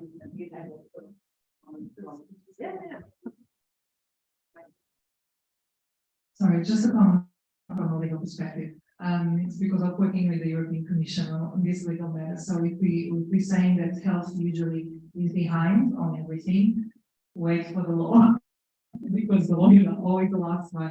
The regulations are always behind everything. All these new technologies are coming up. Yes, they benefit people. It's very important that they're people-centered, because this is the success for me. That's the level of success, right? Is when it's people-centered. And the law will come after, yes. But as I see the EU data space, I think it's a very complementary, because this is all sensitive data, but it's something that everyone has in common. They want their good health and well-being. So this is something that's probably it's going to be the base for the data space that are going to be built, because we're talking about EU citizens, and we do want to have what I call like a EU wallet, where you have all your data with you. This is GDPR, this is the right of citizens. So you do have a lot of responsibility. You do have the power, but with great power comes great responsibility. And we do have to answer that responsibility as well. But yes, the laws will come. But I think from all that I've seen here today, this is a great base to be used, to be the base for the EU data and not the other way around. Yeah. Yes, thank you. I agree, but I'm biased. So, Aren't we all biased? Isn't that Yeah. I think we're biased? yeah, so any other comments or questions? If not, we will move on to the next presentation. Thank you, Pablo. Great. Volker, with presentation on our citizen use cases. So you It's a new version on the old phone. I'm not sure whether it's 11:30 today. No, No? I think another one.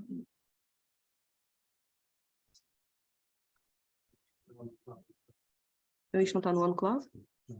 It's Vai, então on vem cá OneCloud. tu, se faz favor, porque eu esta coisa não ando nem perto.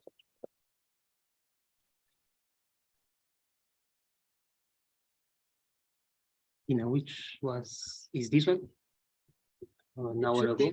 Yeah, then it's this.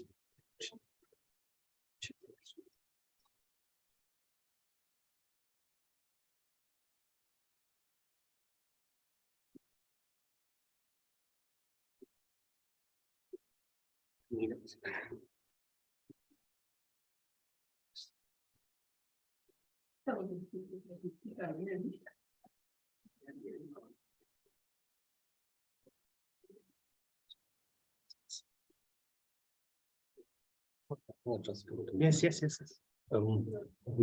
While we are waiting for the technique, I just want to make a few comments. First is I want to send hearty greetings from Gernot Marx, who is unfortunately not able to be here because of other appointments in Germany, but he is greeting to the audience and all members of the consortium very heartily, and he was as a good luck for the event, and thanks to Ricardo for his work he's doing here and in the consortium the last 50 months. Thank you. Second is I'm not so familiar in the doing of the project, because the lead of the work package 4 is Gernot Marx, but we have a very good scientist here beside me. It's Tina Bostma. He supported Gernot Marx in a very kind manner, in a very good manner, and so we will present the results of the cooks 1 to 8 together.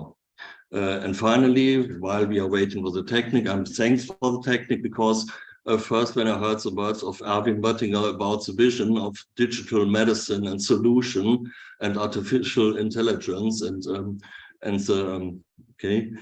the possibility for diagnostic, I say, oh, how can we start after this vision I share with you? With just basic points in a citizen situation we started 50 months ago. But I think each way we start with the first step.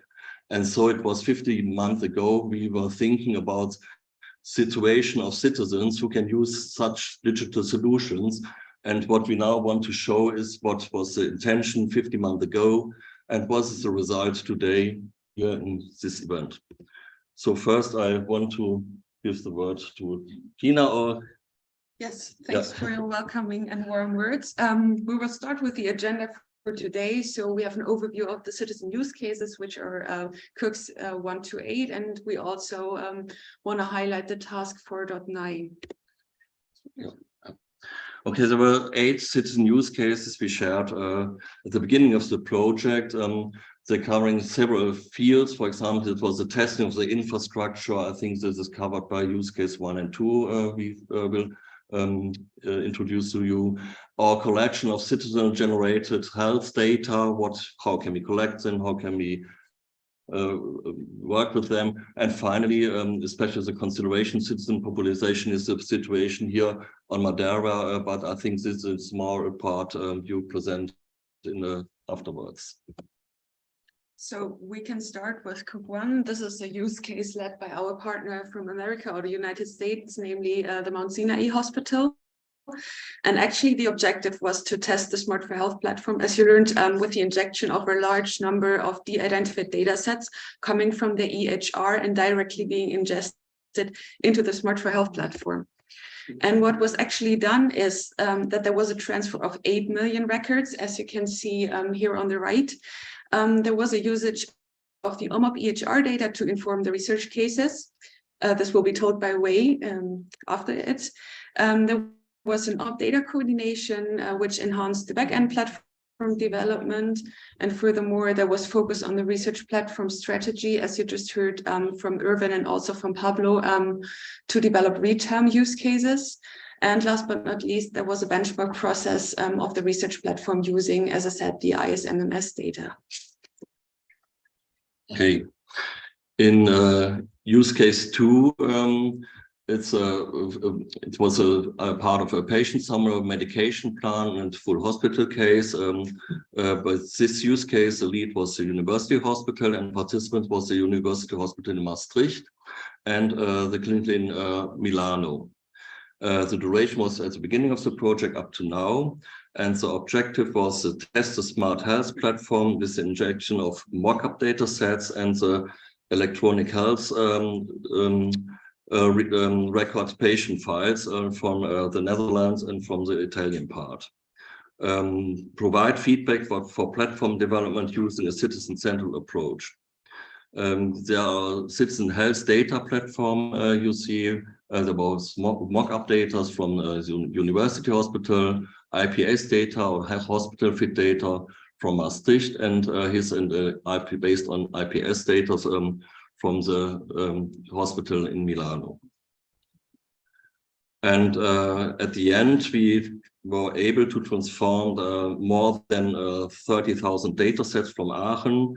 We create 50 mock-ups in the Smart4Health accounts and upload of the data into the Smart4Health platform.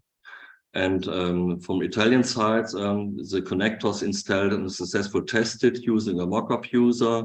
The pairing process completed, PDFs uploaded to the Smart4Health platform. And from the master side, the connection for CHDP fully established and patients connected from study protocol, but also colleagues and friends. And these are the required fields of the international patient summary. And it was a medication summary as well as allergies and intolerance and problem lists. So. Okay, now we continue with Cook 3, which is a cook led by our partners in Germany, ZS Gesundheit. The objective from Cook 3 was to test the platform, as you know, with the injection of back pain treatment cases.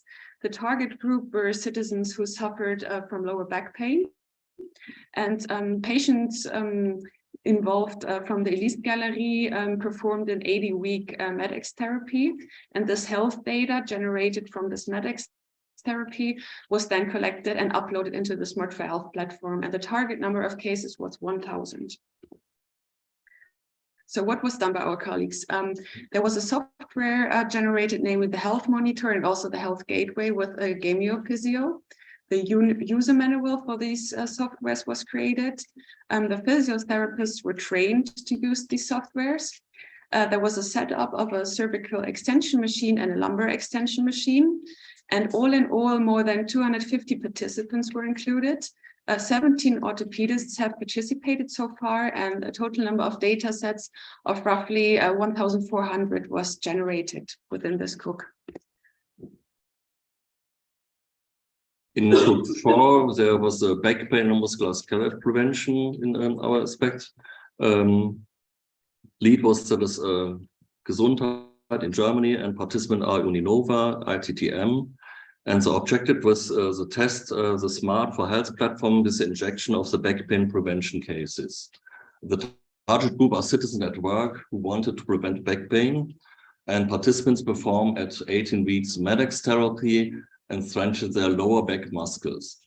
Health data resulting from the training was collected and uploaded to the Smart4Health platform. The target number of cases is 3,000. And the back pain, it's started in 5 waves, completed, start first wave end of April 21. And there are 18 MEDEX projects in 16 companies. For example, such companies like Lumilis, Biomedica, Lind, Johnson & Johnson, Continental, that's all our companies in the region of Aachen.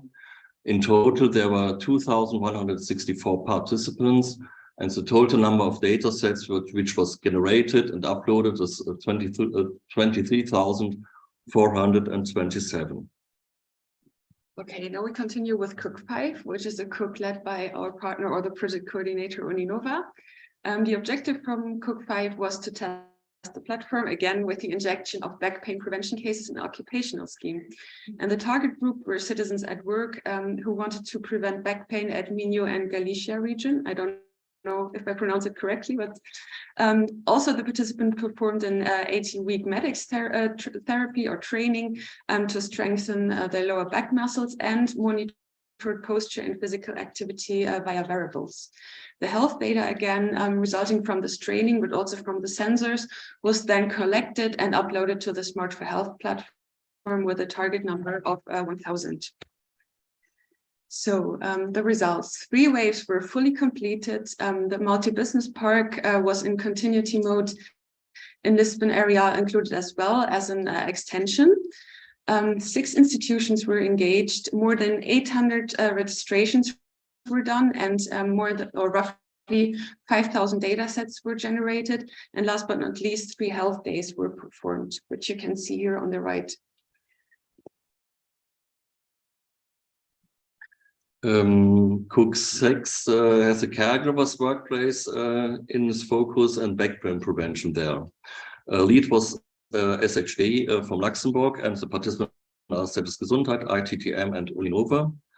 The objectives is to test the Smart4Health platform with the injection of the backpain prevention cases in occupational theme. Target group are citizens at work, caregivers in home care settings. Participants monitored posture and physical activities via wearables, and health data resulting from sensors was collected and uploaded to the Smart4Health platform. The target number here is of case thousands. And the results is approval of Cook 6 by National Ethics Committee and the Ministry of Health, an internal testing of Citizen Hub and physio sensor, as well as selected sensors wearables. And 1 wave is completed. Participants used the Citizens Hub with Smart Souls, posture sensor, activity tracker, and health kits. And 22 citizens enrolled, and 1,500 data sets was generated. Okay, Cook 7 is a cook which is led by us, so UKA. Our objective within this cook was to test the platform again with the injection of back pain prevention cases, also an occupational scheme. The target group were citizens at work, in our case ICU nurses, wanting to prevent lower back pain. And the participants were fully equipped with a robot arm and also with a smart wrist. The health data from the smart wrist was collected and uploaded then to the Smart4Health platform, and our target number was 500. Okay, so our results were that there was a fully establishment of a smart and robot-supported environment. Roughly 50 participants were included, which were all ICU nurses, and round about 1,000 data sets were generated within this cook. And here you can see some snapshots. So this is our senior physician, Sandra. She's holding the robot arm and working simultaneously wearing a smart vest solution. Okay. And for example, here in this picture, you see whether the support system works. For example, here's the robot arm, and usually the nurse has to care the patient at the back here. And for example, the robot arm can support it, and so not the nurse is carrying the patient there and hold the situation. So, but the robot arm, so the nurse can actually very free and without any power strength in her own back.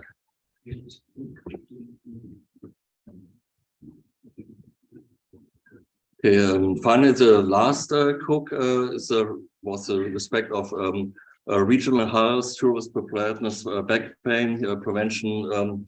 This is a project done here on Madeira, and I think you will go far more nearly to the details. Participant of this project was University Hospital as well, USA, CAPSET, and Uninova. And the objective here is test the Smart4Health platform with the injection of the back pain prevention cases and international patients, a summary in traveling schemes. The target group are citizens as tourists and inhabitants of Madeira, citizens engagement via communication campaign, provisions of wearables and medics training. The target number of cases here was 200,000. Several activities with platform being tested at Platinum Gym and in Passau, sorry for my pronunciation, and there's 1,075 registrations. The extensive communication campaign for broadened citizen and tourist engagement, for example, at local beaches and territory education institution, at tourist information points, at outpatient consultants area, at Ciceron primary care centers in Madeira Island and on Simmer's app at sports clubs and companies and hotels and so on. Establishment of various synergies to maximize citizen engagement with Smart4Health project Fundação Português de Cardiologia. I think you can say it better like me, and other prominent local entities, e.g. clubs, naval and functional startups in Madeira, and CESRAM, e.g. integrate a hospital installation of failures platform, etc. Here are some impressions of the locations where the people can say the informations of your site, and finally, this is a technical part. Yes, exactly. This is not a citizen use case, but the task product 9, which is about interoperability and integration to support those use cases. This task was led by Uninova, and the objective was to address interoperability of the different devices in the specific environment of Smart4Health, and especially tailored to the citizen use cases following standards, continua design guidelines. And what is highlighted here is the MedX medical device, which was generated or supported the wearables and also medical other devices. So what was done, or what are the results? Results are the continuous development, improvement, and support, as I said, of the technical solution supporting the cooks. The health monitor, as a part of the MedX training, was integrated, tailored to the citizen and training management questionnaires, etc. The Citizen Hub was established, which is a mobile application, as already told, that acts as a data aggregator for personal wearables, which you can see here, as for instance, the smart soles, the blood pressure, knee band 2, the posture sensors, etc. And also the PhysioSense, which is a mobile application that is used as a preventive approach, addressing musculoskeletal disorders. And that's actually it.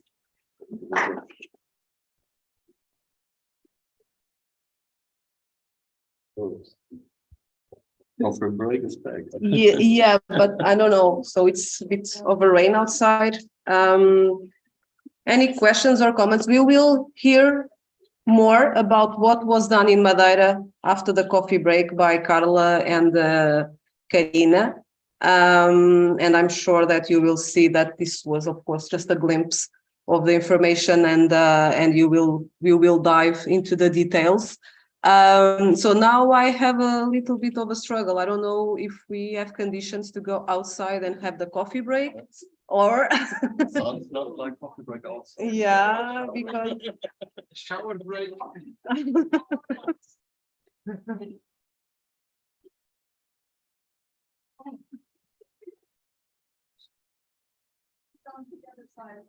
Yeah, you can swing over. okay, because another possibility, and I'm just putting this out for discussion, or not big discussion, okay? It's a possibility. We are not going to have a vote or anything. Yeah, I actually will promote that. Maybe we can move on with Yes. sorry? Can they manage that? Can they manage that? I'm not sure if that's possible. No, I think that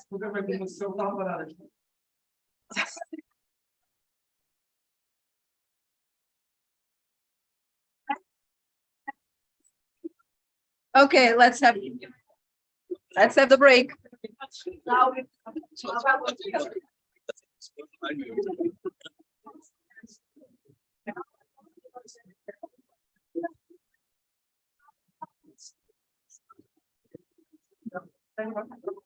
Nee, hat man nicht.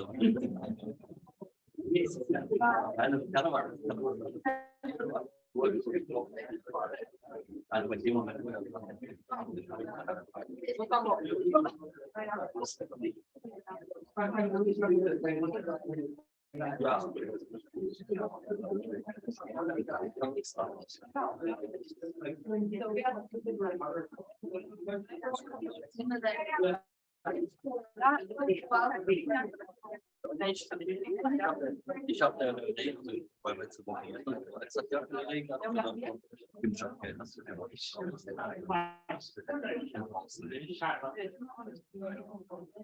Immer von der Politik.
Faço tu aí as introduções.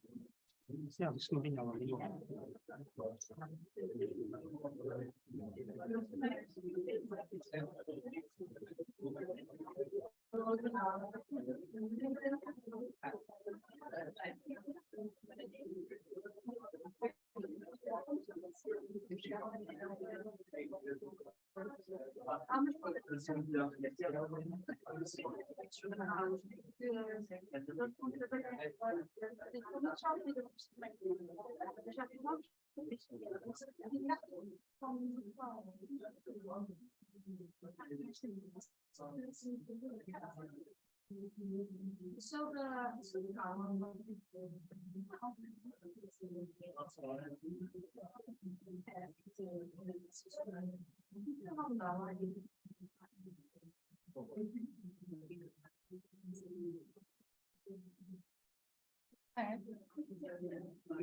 Então, só te pode direito.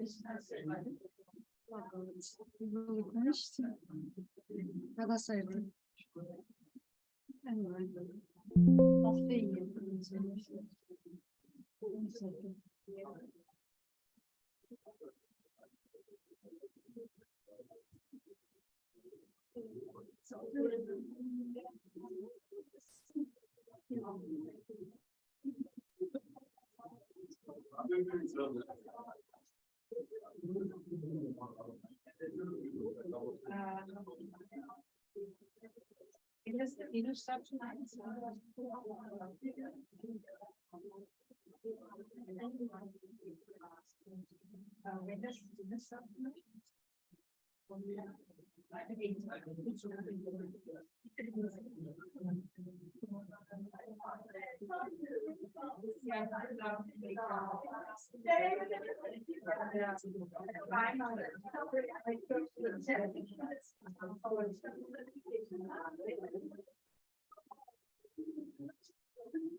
So we'll continue with the presentation. So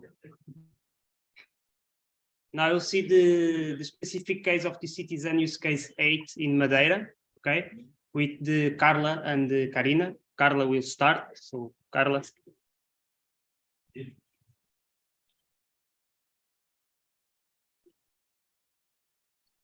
Mas é para fazer?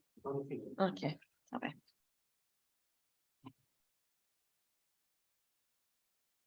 Okay, hello once again, everyone. Hope you had a good coffee break and nice and warm and ready for the talk that everyone's been waiting for.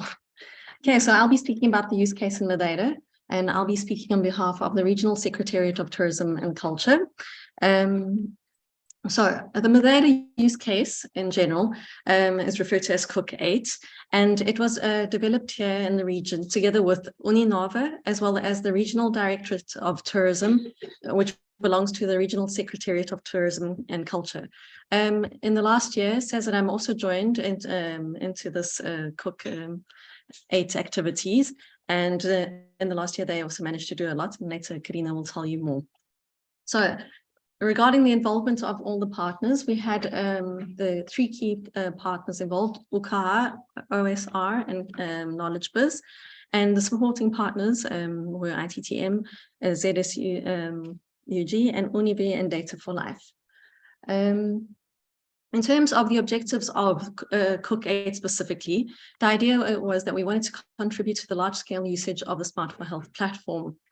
In this regard, we wanted to raise awareness and mobilize citizens to manage their own health and well-being data, and basically try to reach out to society, to citizens, and relate to them and communicate with them about the relevance and importance of having some form of control or domain on your own health and well-being data.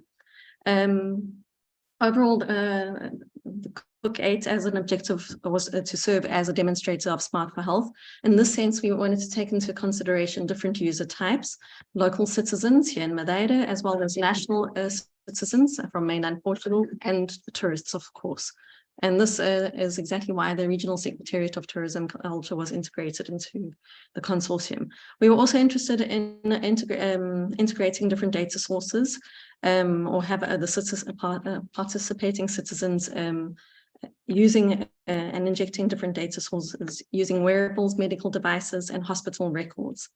And our focus was on different everyday situations and where citizens would take advantage of the platform functionalities, be they at home or at work or even while traveling.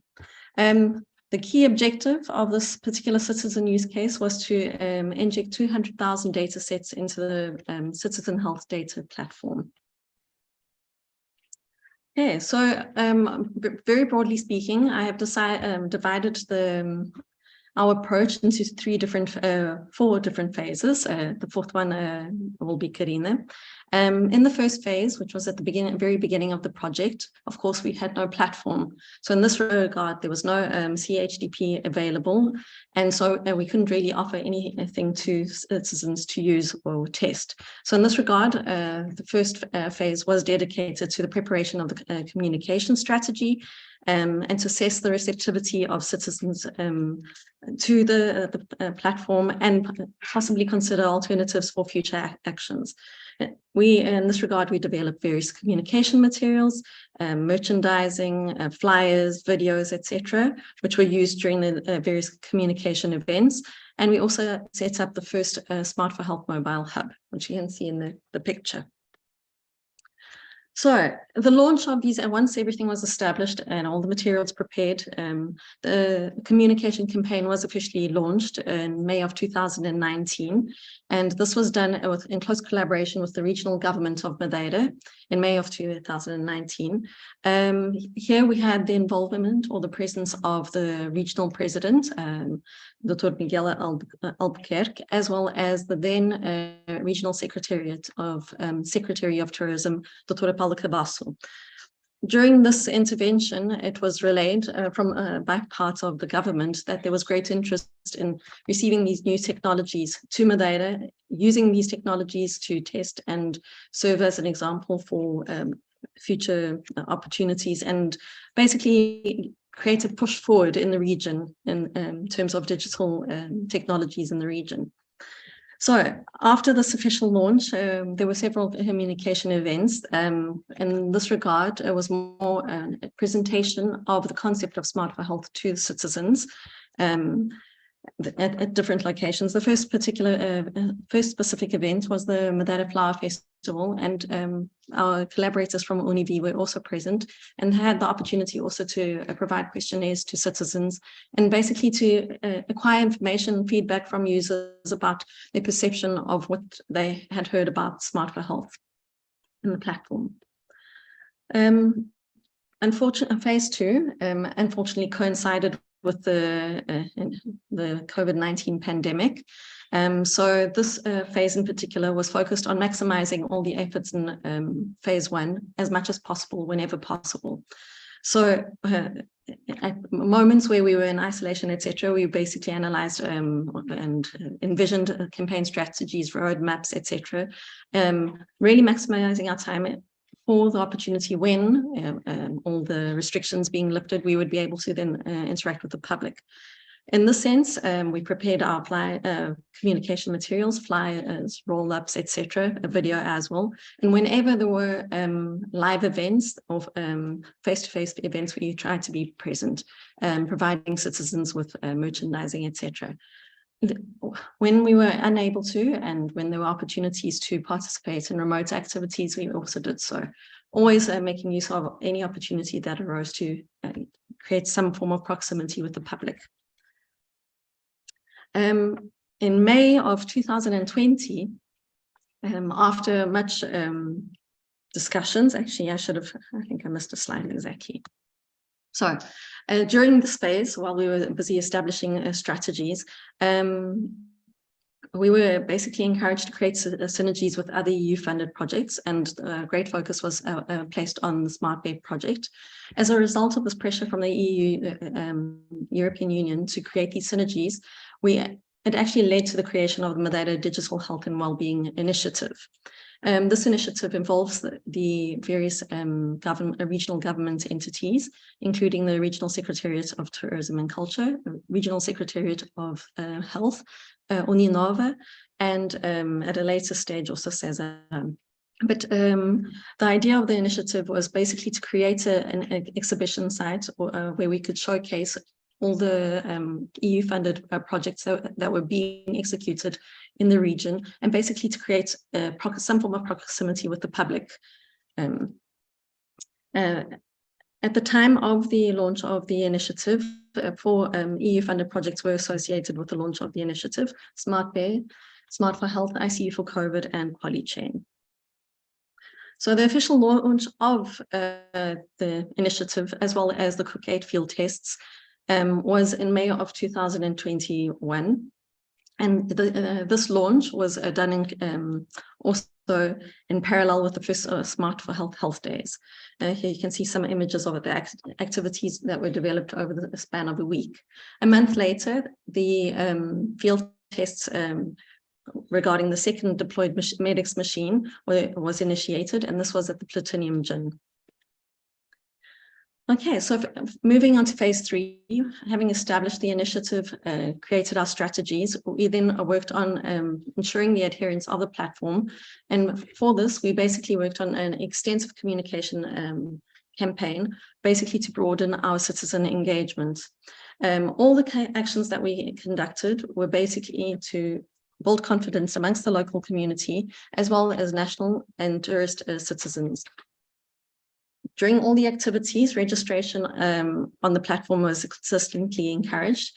Whenever to encourage adherence onto the use of the platform, we also presented possibilities to the citizens in the form of using or benefiting from the medics therapy, or in the case of some collaborations with some foundations, using medical devices to acquire medical data that would be then injected onto the platform. We also encourage the use of Citizen Hub, and more recently with the integration of the hospital, we have had a communication campaign informing citizens of the recently established hospital connection. All of these activities in some form or another had the involvement of the government, and this was very important because in some forms, especially here regionally or locally, it's important to build some form of confidence amongst the local community to adhere to this platform. So overall, we made once again a roadmap where we wanted to be present at different events, and they were quite broad and diverse. A bit more in detail, we were at different tourism-related events: the Flower Festival, Madeira Wine Festival, World Tourism Day, always with a team that was either providing merchandising or material and talking about the platform. We were also present at sporting events in the sense to try really, they were more specific or concentrated or closed events. So this also created some form of proximity with citizens in a very specific strategic environment. We also had workshops consistently running on a very systematic or regular basis. And in this sense, we had different community centers that would arrange a visit to our exhibition site and we'd introduce all the projects, including Smart4Health project, and give people the opportunity if they wanted to register and possibly do the physiotherapy training. We were also participated in symposiums, also created our own symposiums, and participated in conferences. We were also at different locations, really trying to broaden our scope of citizen exposure. And the local beaches, particularly in summer, of course, are locations which are full of tourists and as well as local citizens. So we're present at those, really hoping to create a greater dynamic with tourists and citizens. And we also collaborated with tertiary education institutions such as the University of Madeira and the Superior Nursing School of Saint-Jacques-Cluny, where we had presentations and activities running during the beginning of the new teaching year. In terms of different locations, we were also, to try to capture the interest of tourists, we were at the tourist information points, and with the activities at Cesaram up and running, we had videos running in the outpatient consultation areas and primary center of Cesaram. As part of all these activities, we also ensured that we had constant presence in media, because this is very important as an outreach mechanism to reach the public. So we had great presence in newspapers, local news broadcasts, as well as local programs that we knew that certain strategic groups observed. And finally, at a later stage, we created our Madeira Digital Health and Wellbeing Initiative page, which serves as a focal point to showcase activities, the projects involved, the activities involved, partners involved, really trying to create a different perspective for people to know more about what we do and the activities developed. And in the recent past, as of October last year, we created our social media presence, the Madeira Digital Health and Wellbeing social media presence. And if you'd all like to, please like our sites or follow us. We're on LinkedIn, Instagram, Twitter, and Facebook. And lastly, and very recently, one of the last phases of our strategic campaign was having muppies. As you can see, this is an image of one of the muppies. These muppies were located at strategic points throughout Funchal, sites which we knew that had a lot of movement, especially with tourists, etc. Really trying to captivate passers-by. Another consideration as part of the phase 3 was the establishment of different synergies to maximize citizen engagement. Once again, and as mentioned earlier, we have a synergy running at present with a Smart Bay project. This was officially launched in October 2021, and patients that enter the Smart Bay project benefit from the infrastructure of Smart4Health. In this regard, they benefit from the back training and data collection. We also had a synergy with the Fundação Portuguesa de Cardiologia during the month of the heart.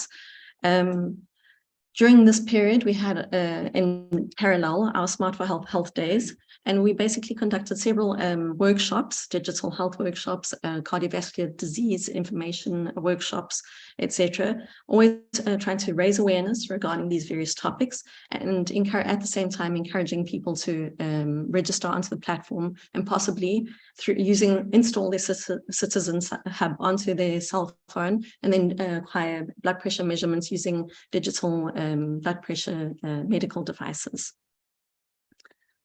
And lastly, as part of these synergies, we also try to work with different commercial entities, for lack of another word, and basically for different reasons. But some of these entities helped us in several manners to maximize citizen engagement because they basically have citizens that work with them. For example, Startup Madeira, they have a strong connection with the digital nomads, and they managed to create a connection between us and the digital nomads, so we could basically discuss the possibilities and the potential of Smart4Health with digital nomads.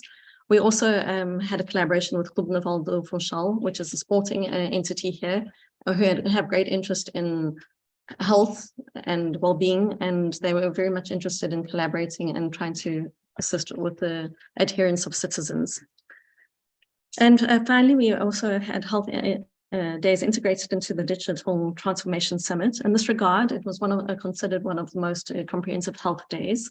It was attended by a diverse group of participants, ranging from local, national, and international participants from different sectors. All of these strategies helped us to gain visibility amongst participants. Just to have an idea of the impact of our communication campaign in terms of numbers, in each graph, the little blue bar corresponds to the communication campaign from early 2019 to basically from month 1 to month 30 of the project. And all the yellow bars correspond to month 31 to the end of the project. And basically, looking at graph 1, the number of communication activities, of course, we increased dramatically the number of activities performed. The number of citizens reached in graph 2 increased dramatically from first phase to the second phase. And the number of users of the platform also dramatically increased. Okay, so now I'll pass on and talk to Karina. We'll talk more of the technical part. Okay. Hello, everyone. My name is Karina. I'm the project manager responsible for the execution of Smart4Health in Cesaram. It's a true privilege to be here representing Cesaram as a co-leader of COOK8 in this project. So when we started, the first question to ask when we were invited to join Smart4Health was, what is Cesaram's role in this project? Cesaram is part of the 4th phase of the strategy defined in COOK8, applied to Madeira. So we committed to establishing the connection between the Smart4Health platform and the Cesaram users portal. To do so, we had to establish a connection between our system, Atrium, and Smart4Health platform. So what is Atrium? Atrium is the electronic health information system of the autonomous region of Madeira. It's a citizen-centered system with a unique identification that is available throughout the autonomous region of Madeira public health facilities. The system integrates different types of care, primary care centers, continuous care network, pre-hospital and hospital services. Atrium allows the connection with the shared services of the Ministry of Health in Farmed. It ensures interoperability with laboratory systems, community health workers program, and multiple external solutions. It is recognized and praised by national and international external entities. In 2022, we won the European Interoperability Award, thanks to the amazing work of an amazing IT team. Thank you, Engineer Carla Carvalho, Tiago Silva, José Freitas, Bruno Caires, Samuel Frade, and all the other team members that somehow contributed to this outcome.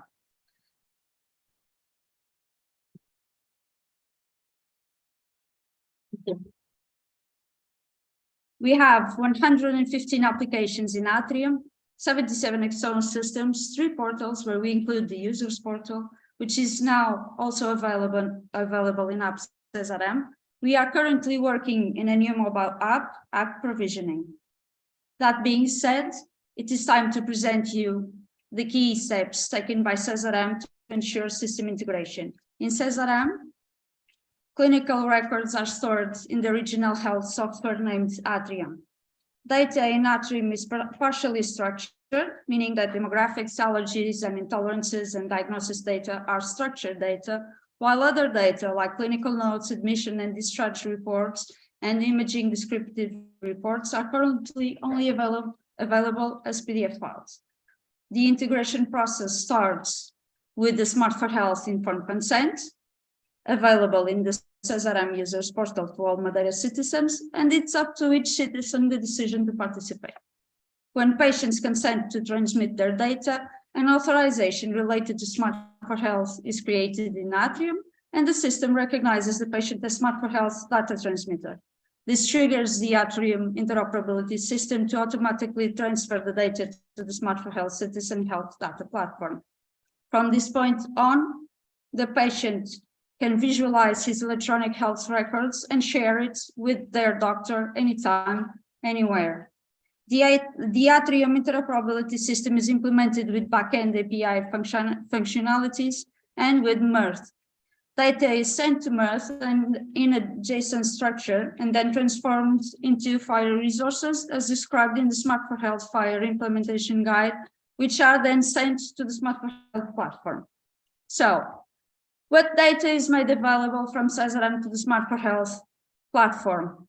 Demographics, allergies and intolerances, diagnosis, clinical documents, PDF files. And now let me show you how it works. This is our users portal. Here on the right side, you can see you can access as a user, meaning that you live in Madeira and that you are registered in our regional health service, or as a collaborator, meaning that you work in Cesaram. In the left menu, the user can see the health information associated to his electronic health record. One can access our personal data, clinical data, vaccine card, renew prescriptions, access clinical referrals, and other clinical documents. One can also follow the waiting room periods in the emergency room, our own or of a family member. To participate in the Smart4Health project, the user of Cesaram's portal has to register in Smart4Health platform, return to Cesaram's portal, and authorize sharing the information to the Smart4Health platform. Here you can see the authorization. The user validates sharing his clinical data in the Smart4Health platform by clicking yes after reading the informed consent. Once this step is concluded, the user goes back to the Smart4Health platform to access his data. Here we have the dashboard from Smart4Health platform with all the information that the user authorized to share in the platform. These are my users' data, so please do not share it with anyone. Here we can see the entire information that is made available from our users portal to Smart4Health platform. And in the summary, we have all the basic information: gender, age, weight, heights.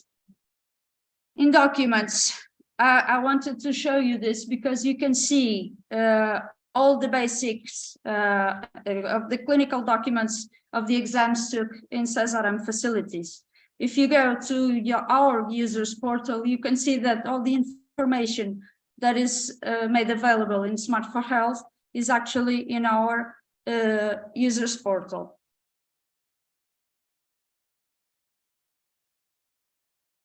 Here, you can actually see the information that is shared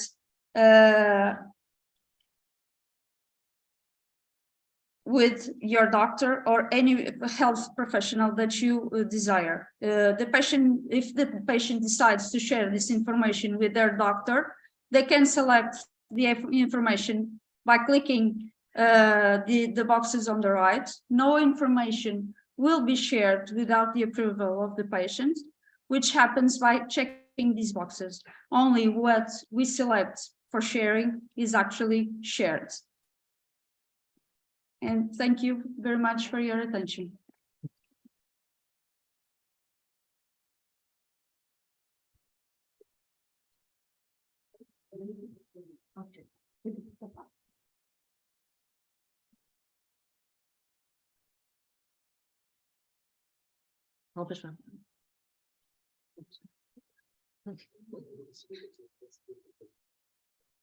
Does anyone have any questions at the moment? No? Yes. Yes, no, I do question, and certainly you're somewhat also in a privileged position because you have Atrium implemented, which is great. many other regions in other member states are where you. Well, that's already great, an accomplishment. And so you must be thinking constantly about how do you further develop the financial system. So one question that's obviously of interest to us is what strategy do you have for advancing and further developing Atrium and adding new functionality? I understand one of the things that is not yet available fully for the patient is the medication, summary medication plan, and so on. And what are your plans and timelines? If you have plans to implement? I think Karina will be the best person to answer. I think we would have Engineer Carla answer this question about the medication.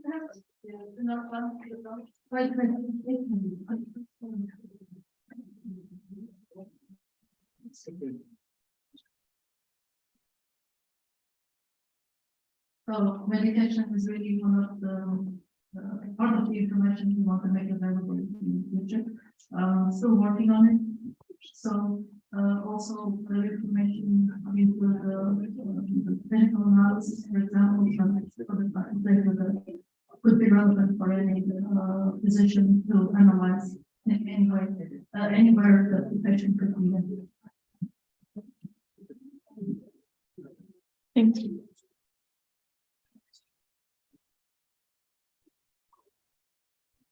Just to add a little bit to that, the issue is with the coding. So I believe that each country has their unique legislation on medication, for example.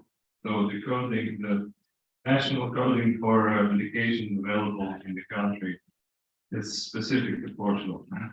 And then, and even here in Madeira, the internal, you probably map the medication to another internal coding. So that's one of the major issues. And thinking about European integration, this is also like one of the major issues to make it European data space. You need first, before technology and all the digitalization, you need to think about specific standards for ontologies, terminologies, and all of this stuff. This comes before any technology that comes.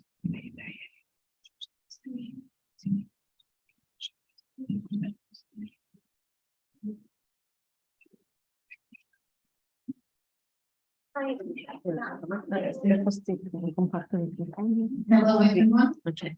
I'm just trying to include here a perspective of a global view of the health system in Madeira.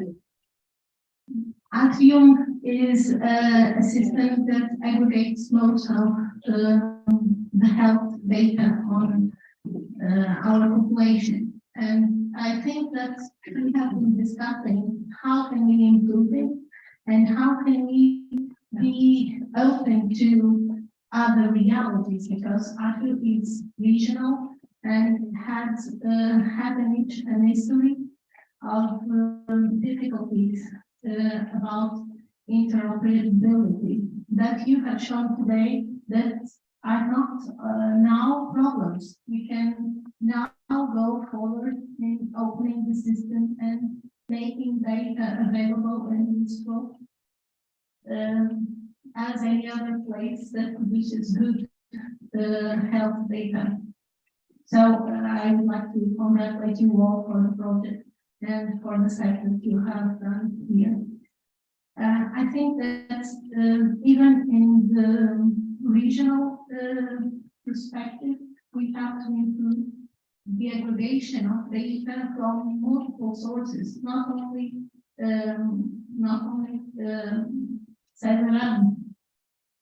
And that is one of the ideas that the regional health system has been working on, gathering data from the private sector also to be able to standardize data in the same way and make data available. Also, because as the comment of yours said, everything has to be,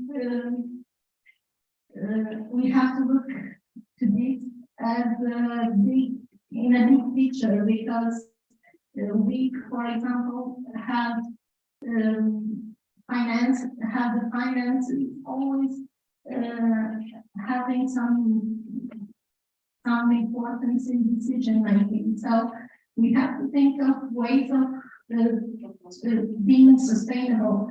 And in the health system here, we have been looking to turn the system a bit more sustainable, so that people can do, for example, an exam in Setaran, and it will be available in the private sector, so that they don't do it again in the next week, because it's not good for this health either, and it's also not useful.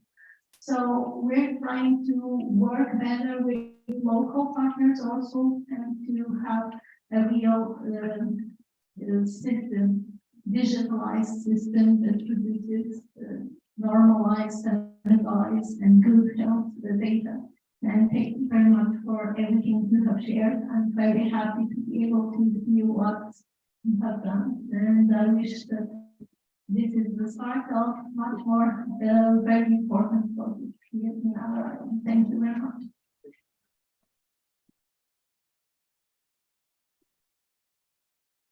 We have time for one more question. Anyone? No? Well, to close the session, we have a little surprise for the local. Yes, for the initiative and the, yes. And I hope you enjoy it. It's a bit of local humor with the subtitles.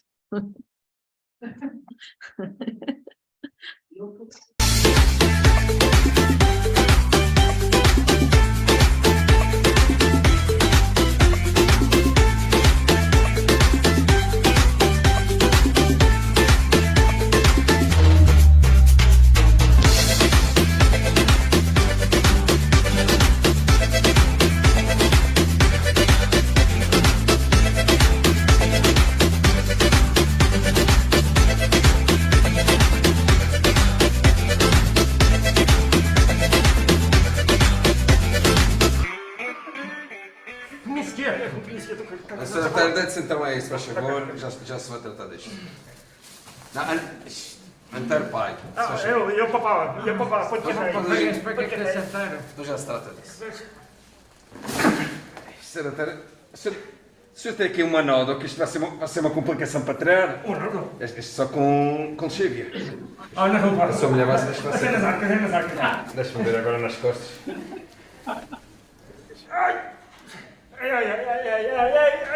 Aqui, é aqui. Senhor Antero, o senhor aquece antes de ir para as danças? Não.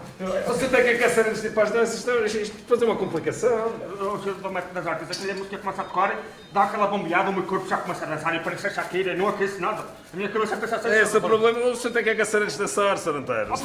Acontecem estas complicações. Não tem culpa. É a minha cabeça que é assim. Vá, venha sentar aqui. Mas eu até mesmo não vale a pena, senhor doutor. Ele meteu isso na cabeça de ir para a Alemanha para esse concurso de campeonato de zomba e ele agora anda louco. O desporto ainda vai matá-lo. Eu digo isso várias vezes. Ele não pode ir. Ele vai dar o jeito nas costas como ele vai acartar a garrafa de gás para pôr em casa. Aquilo é uma escadaria do coração. É para ir buscar a garrafa de gás para ir tomar banhinho. Assim vou tomar banho como? São 2 banhos por dia, de meia hora cada um. Aquilo consome uma garrafa em 2 dias. Sabes o que é que está comendo os bois por dentro, sabes? E a água a escaldar, que tu tomas banho inteiro. Ele toma banho de água a escaldar, está a comer todo o cérebro, está a comer tudo por dentro. O pai vai à Alemanha. Vai ser senhor. Vem-me casar a casa do Antero. Bem, Sr. Antero, eu vou ter que lhe receitar umas pastilhinhas. E uma pomadinha para ver se alivia isso. Ok, só uma pergunta assim. Quando for lá ao campeonato de zumba na Alemanha e começar a dançar, assim, sabe como é que é aquilo? E se me acontecer dar um jeito lá nas Arcas, na Alemanha, e tiver que ir ao hospital e pronto, eu não sei falar aquela linguagem deles. Por isso mesmo é que o senhor não vai. Por isso mesmo é que o senhor não vai para lado nenhum. Não vai, não vai, não vai. O papai não vai para lado nenhum. Anda por cima, na semana que é para matar galinhas. Na semana é para matar galinhas. Se não mata naquela semana, eu acho que começa a engordar. Eu acho que começa a engordar porque alguém se enganou no alimento. E depois já sabe que não gosta daquela carne muito gorda. Carne de galinha para mim é só 2 dedos de gordura. Antero, respeita-te, pai. Respeita o pai, o papai vai para a Alemanha, o papai vai para a Alemanha. Não vai. Para fazer o exercício do Zomba, do Campeonato do Mundo. Bem, olha, isto é fácil. Isto agora existe aqui uma aplicação que se chama Smart4Health ou Smart4Health, para ser mais prático. O senhor tira a aplicação, vai estar a inserir todos os seus dados, pode contactar com qualquer médico aqui da Madeira. O senhor, no seu caso, vai para a Alemanha, dentro da União Europeia, tem facilidade, por isso, pode sair, esteja à vontade, não há dificuldade nenhuma. Se tiver alguma dúvida, eu posso lhe ajudar. Onde é que pode tirar a aplicação? Já vai sentar, o papai vai para a Alemanha. O papai não vai. Vai, sim, senhor. O papai não vai. Chupa, Antero, o papai vai, sim, senhor. Vamos ver. Pronto, até à próxima. Obrigado, senhor. Obrigado. Sinceramente. Papá, o papai acha que o Ronaldo tem a aplicação? Mas o Ronaldo tem que ter visto quantos carros ele tem, eu acho que ele não tem a aplicação, sim, senhor. Respeita o pai, Antero, respeita. O pai, eu tenho que comprar duas. Por que comprou uma só? Vai dar um jeito nas arcas, dá um jeito nas arcas e tu já estás, dá-me aqui. Compraste duas moedas? Vai, ajuda-me aqui. Já estás fluindo, já estás fluindo. Está apanhando. Boa tarde. Boa tarde. Vai mais devagar, papai está... Boa tarde. Eu venho aqui com o meu pai que ele tem um problema mental. Antero, onde é que o papai tem um problema na cabeça, Antero? Tens aquela Respeita o pai. Tem sim, senhores. Onde é que tenho? Eu estou falando aqui com o senhor doutor. Sabes que o papai jogava na cabeça, não é 20 coisas. Mas ele também deu um jeito nas costas. E ele vai para a Alemanha agora para uma competição de zumba e era para ver se vocês conseguem essa coisa da aplicação, porque ele não sabe falar outra língua. Ele não dá conta de falar outras línguas. Ele não sabe mesmo nada. E então para ver se consegue a aplicação, para ver se ele der Se for lá ao senhor doutor e pronto, ele mete na computadora da mão. Está bem? Telefone consigo? Estou falando do papá. E daí, telefone. Está aqui. Muito obrigado. Obrigado. Primeiro temos que ir aqui à internet, colocamos o nome da aplicação, depois de estarmos dentro da aplicação, preciso do seu e-mail, neste caso. O meu é 2, mas o meu grupo preferido é 4 letras. Gmail.com. Já está. E já chegamos à página inicial. Para pôr os seus dados, o que pode fazer é... Não dou cartão de cidadão a ninguém, pode se enganar já. Calça, deixa-me falar. Pode ir ao portal da Cesarame. Sim, tenho. Entrar no portal da Cesarame, ir às autorizações, ir ao fundo das autorizações e está lá. Projeto Smart4Health. Entrada voluntária. Ir ao Cesarame e está lá escrito o projeto Smart4Health. Smart4Health. Exato. Okay. E tocamos no botão a dizer sim e pomos guardar. Estás a gravar isto a acabar? Aqui junta tudo numa... Tudo tudo é como o Ronaldo de Muito obrigado, muito obrigado. Tudo bom para si. Olha, estás a ver aquela máquina que está ali? O papai tem que vir aqui que é para ver se as arcas estão mesmo boas. Para ver aquela máquina que está aqui das arcas, não é da lombar. É verdade. Pode-se marcar, é de graça, não, é gratuito. Tudo gratuito. Tudo gratuito, tudo de graça. Vamos embora. Olha que você o papai vai olhar agora. Obrigado. Obrigado. Muito obrigado. Papá, olha deixa eu fazer aqui, tudo bem? Obrigado. Aquela da parcial. Hey! I'm sorry, excuse me. Sorry. Meu pai está magoado. Well, I do really like your clothes. Me too. So that is not honey. Yes. A senhora, ela está a dizer que gosta da sua roupa, está a dizer que não vais fazer testes. Zumba.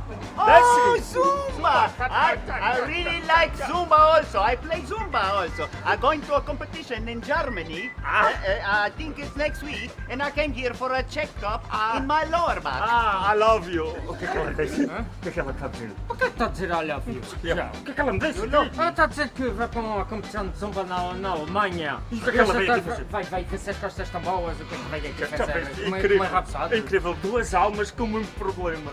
Antero, lindo. Ok, see you in Alemanha, ok? Bye bye. What is Alemania? I like you. Okay. Vai, porcalhotas, vem de fora para cá para... Well, I just came here for a checkup in my lower back. Can sit in the machine. Can I? please? Okay. Yes. Can put your foot here. You know, I do really like this machine. Well, you and me go for an ice cream later. What do you think? Close at 5. Close at 5. Okay, I think I'm going to adopt you. Hein, sabes que o que o papai vai buscar a cidade?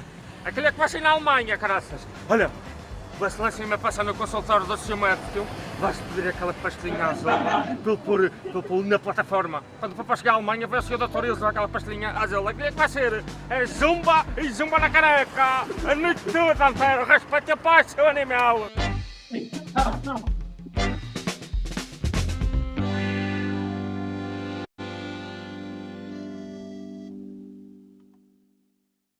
You are all the first to see the video, and it will be launched tomorrow morning on the social media. So please remember, like our channels.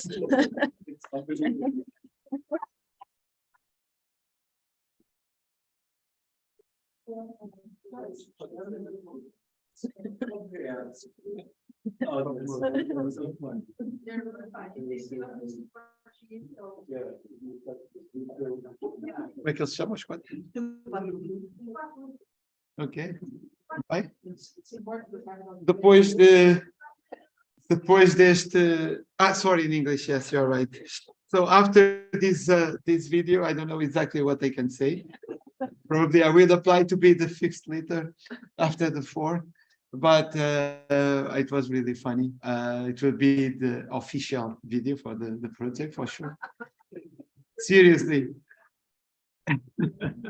Okay, we had a long day, it's over. I think we had a very important set of messages. I'd like to keep focus for the session in this afternoon. That was our afternoon session. It was really an honor to have all our guests coming here and to share with us the results of this project.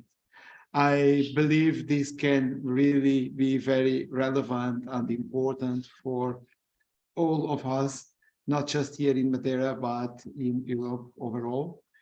And we are available, of course, for any contact that you'd like to have. And for sure, we had other initiatives also ongoing here in the region that will sustain and keep on going what we are doing. To the partners, thank you very much again to be present in Madeira for this last official event of the project, and for my team as well. Thank you very much. And the last word for the authorities that are here represented. Cesaram, thank you very much. You are partner, but also you were very instrumental. Also the University of Madeira and all those that in one way or another have been supporting and for sure contributed for the success of the project. Dr. Brune as well, thank you very much for coming here. And I see the representatives of the university had to leave, and also the Secretary of Health, but I'm sure they will share also this moment that we think is very relevant for both.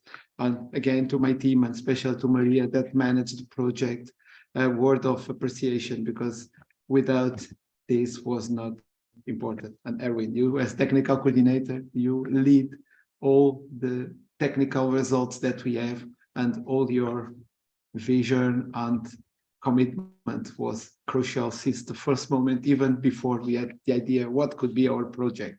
So thank you very much for all your friendship, I would say, that resulted in what we have now. I close the session. Thank you very much again. And for sure, we will see all around here in the street, around whatever. Tomorrow, for those that are from the consortium, we continue with our works to close the administrative tasks that we have. And have a good afternoon. We have the dinner after, as you know. So you have also all the indications. If you have any question, where is so can be, yes, you can be up for the link for the dinner tonight. So thank you very much and see you tomorrow.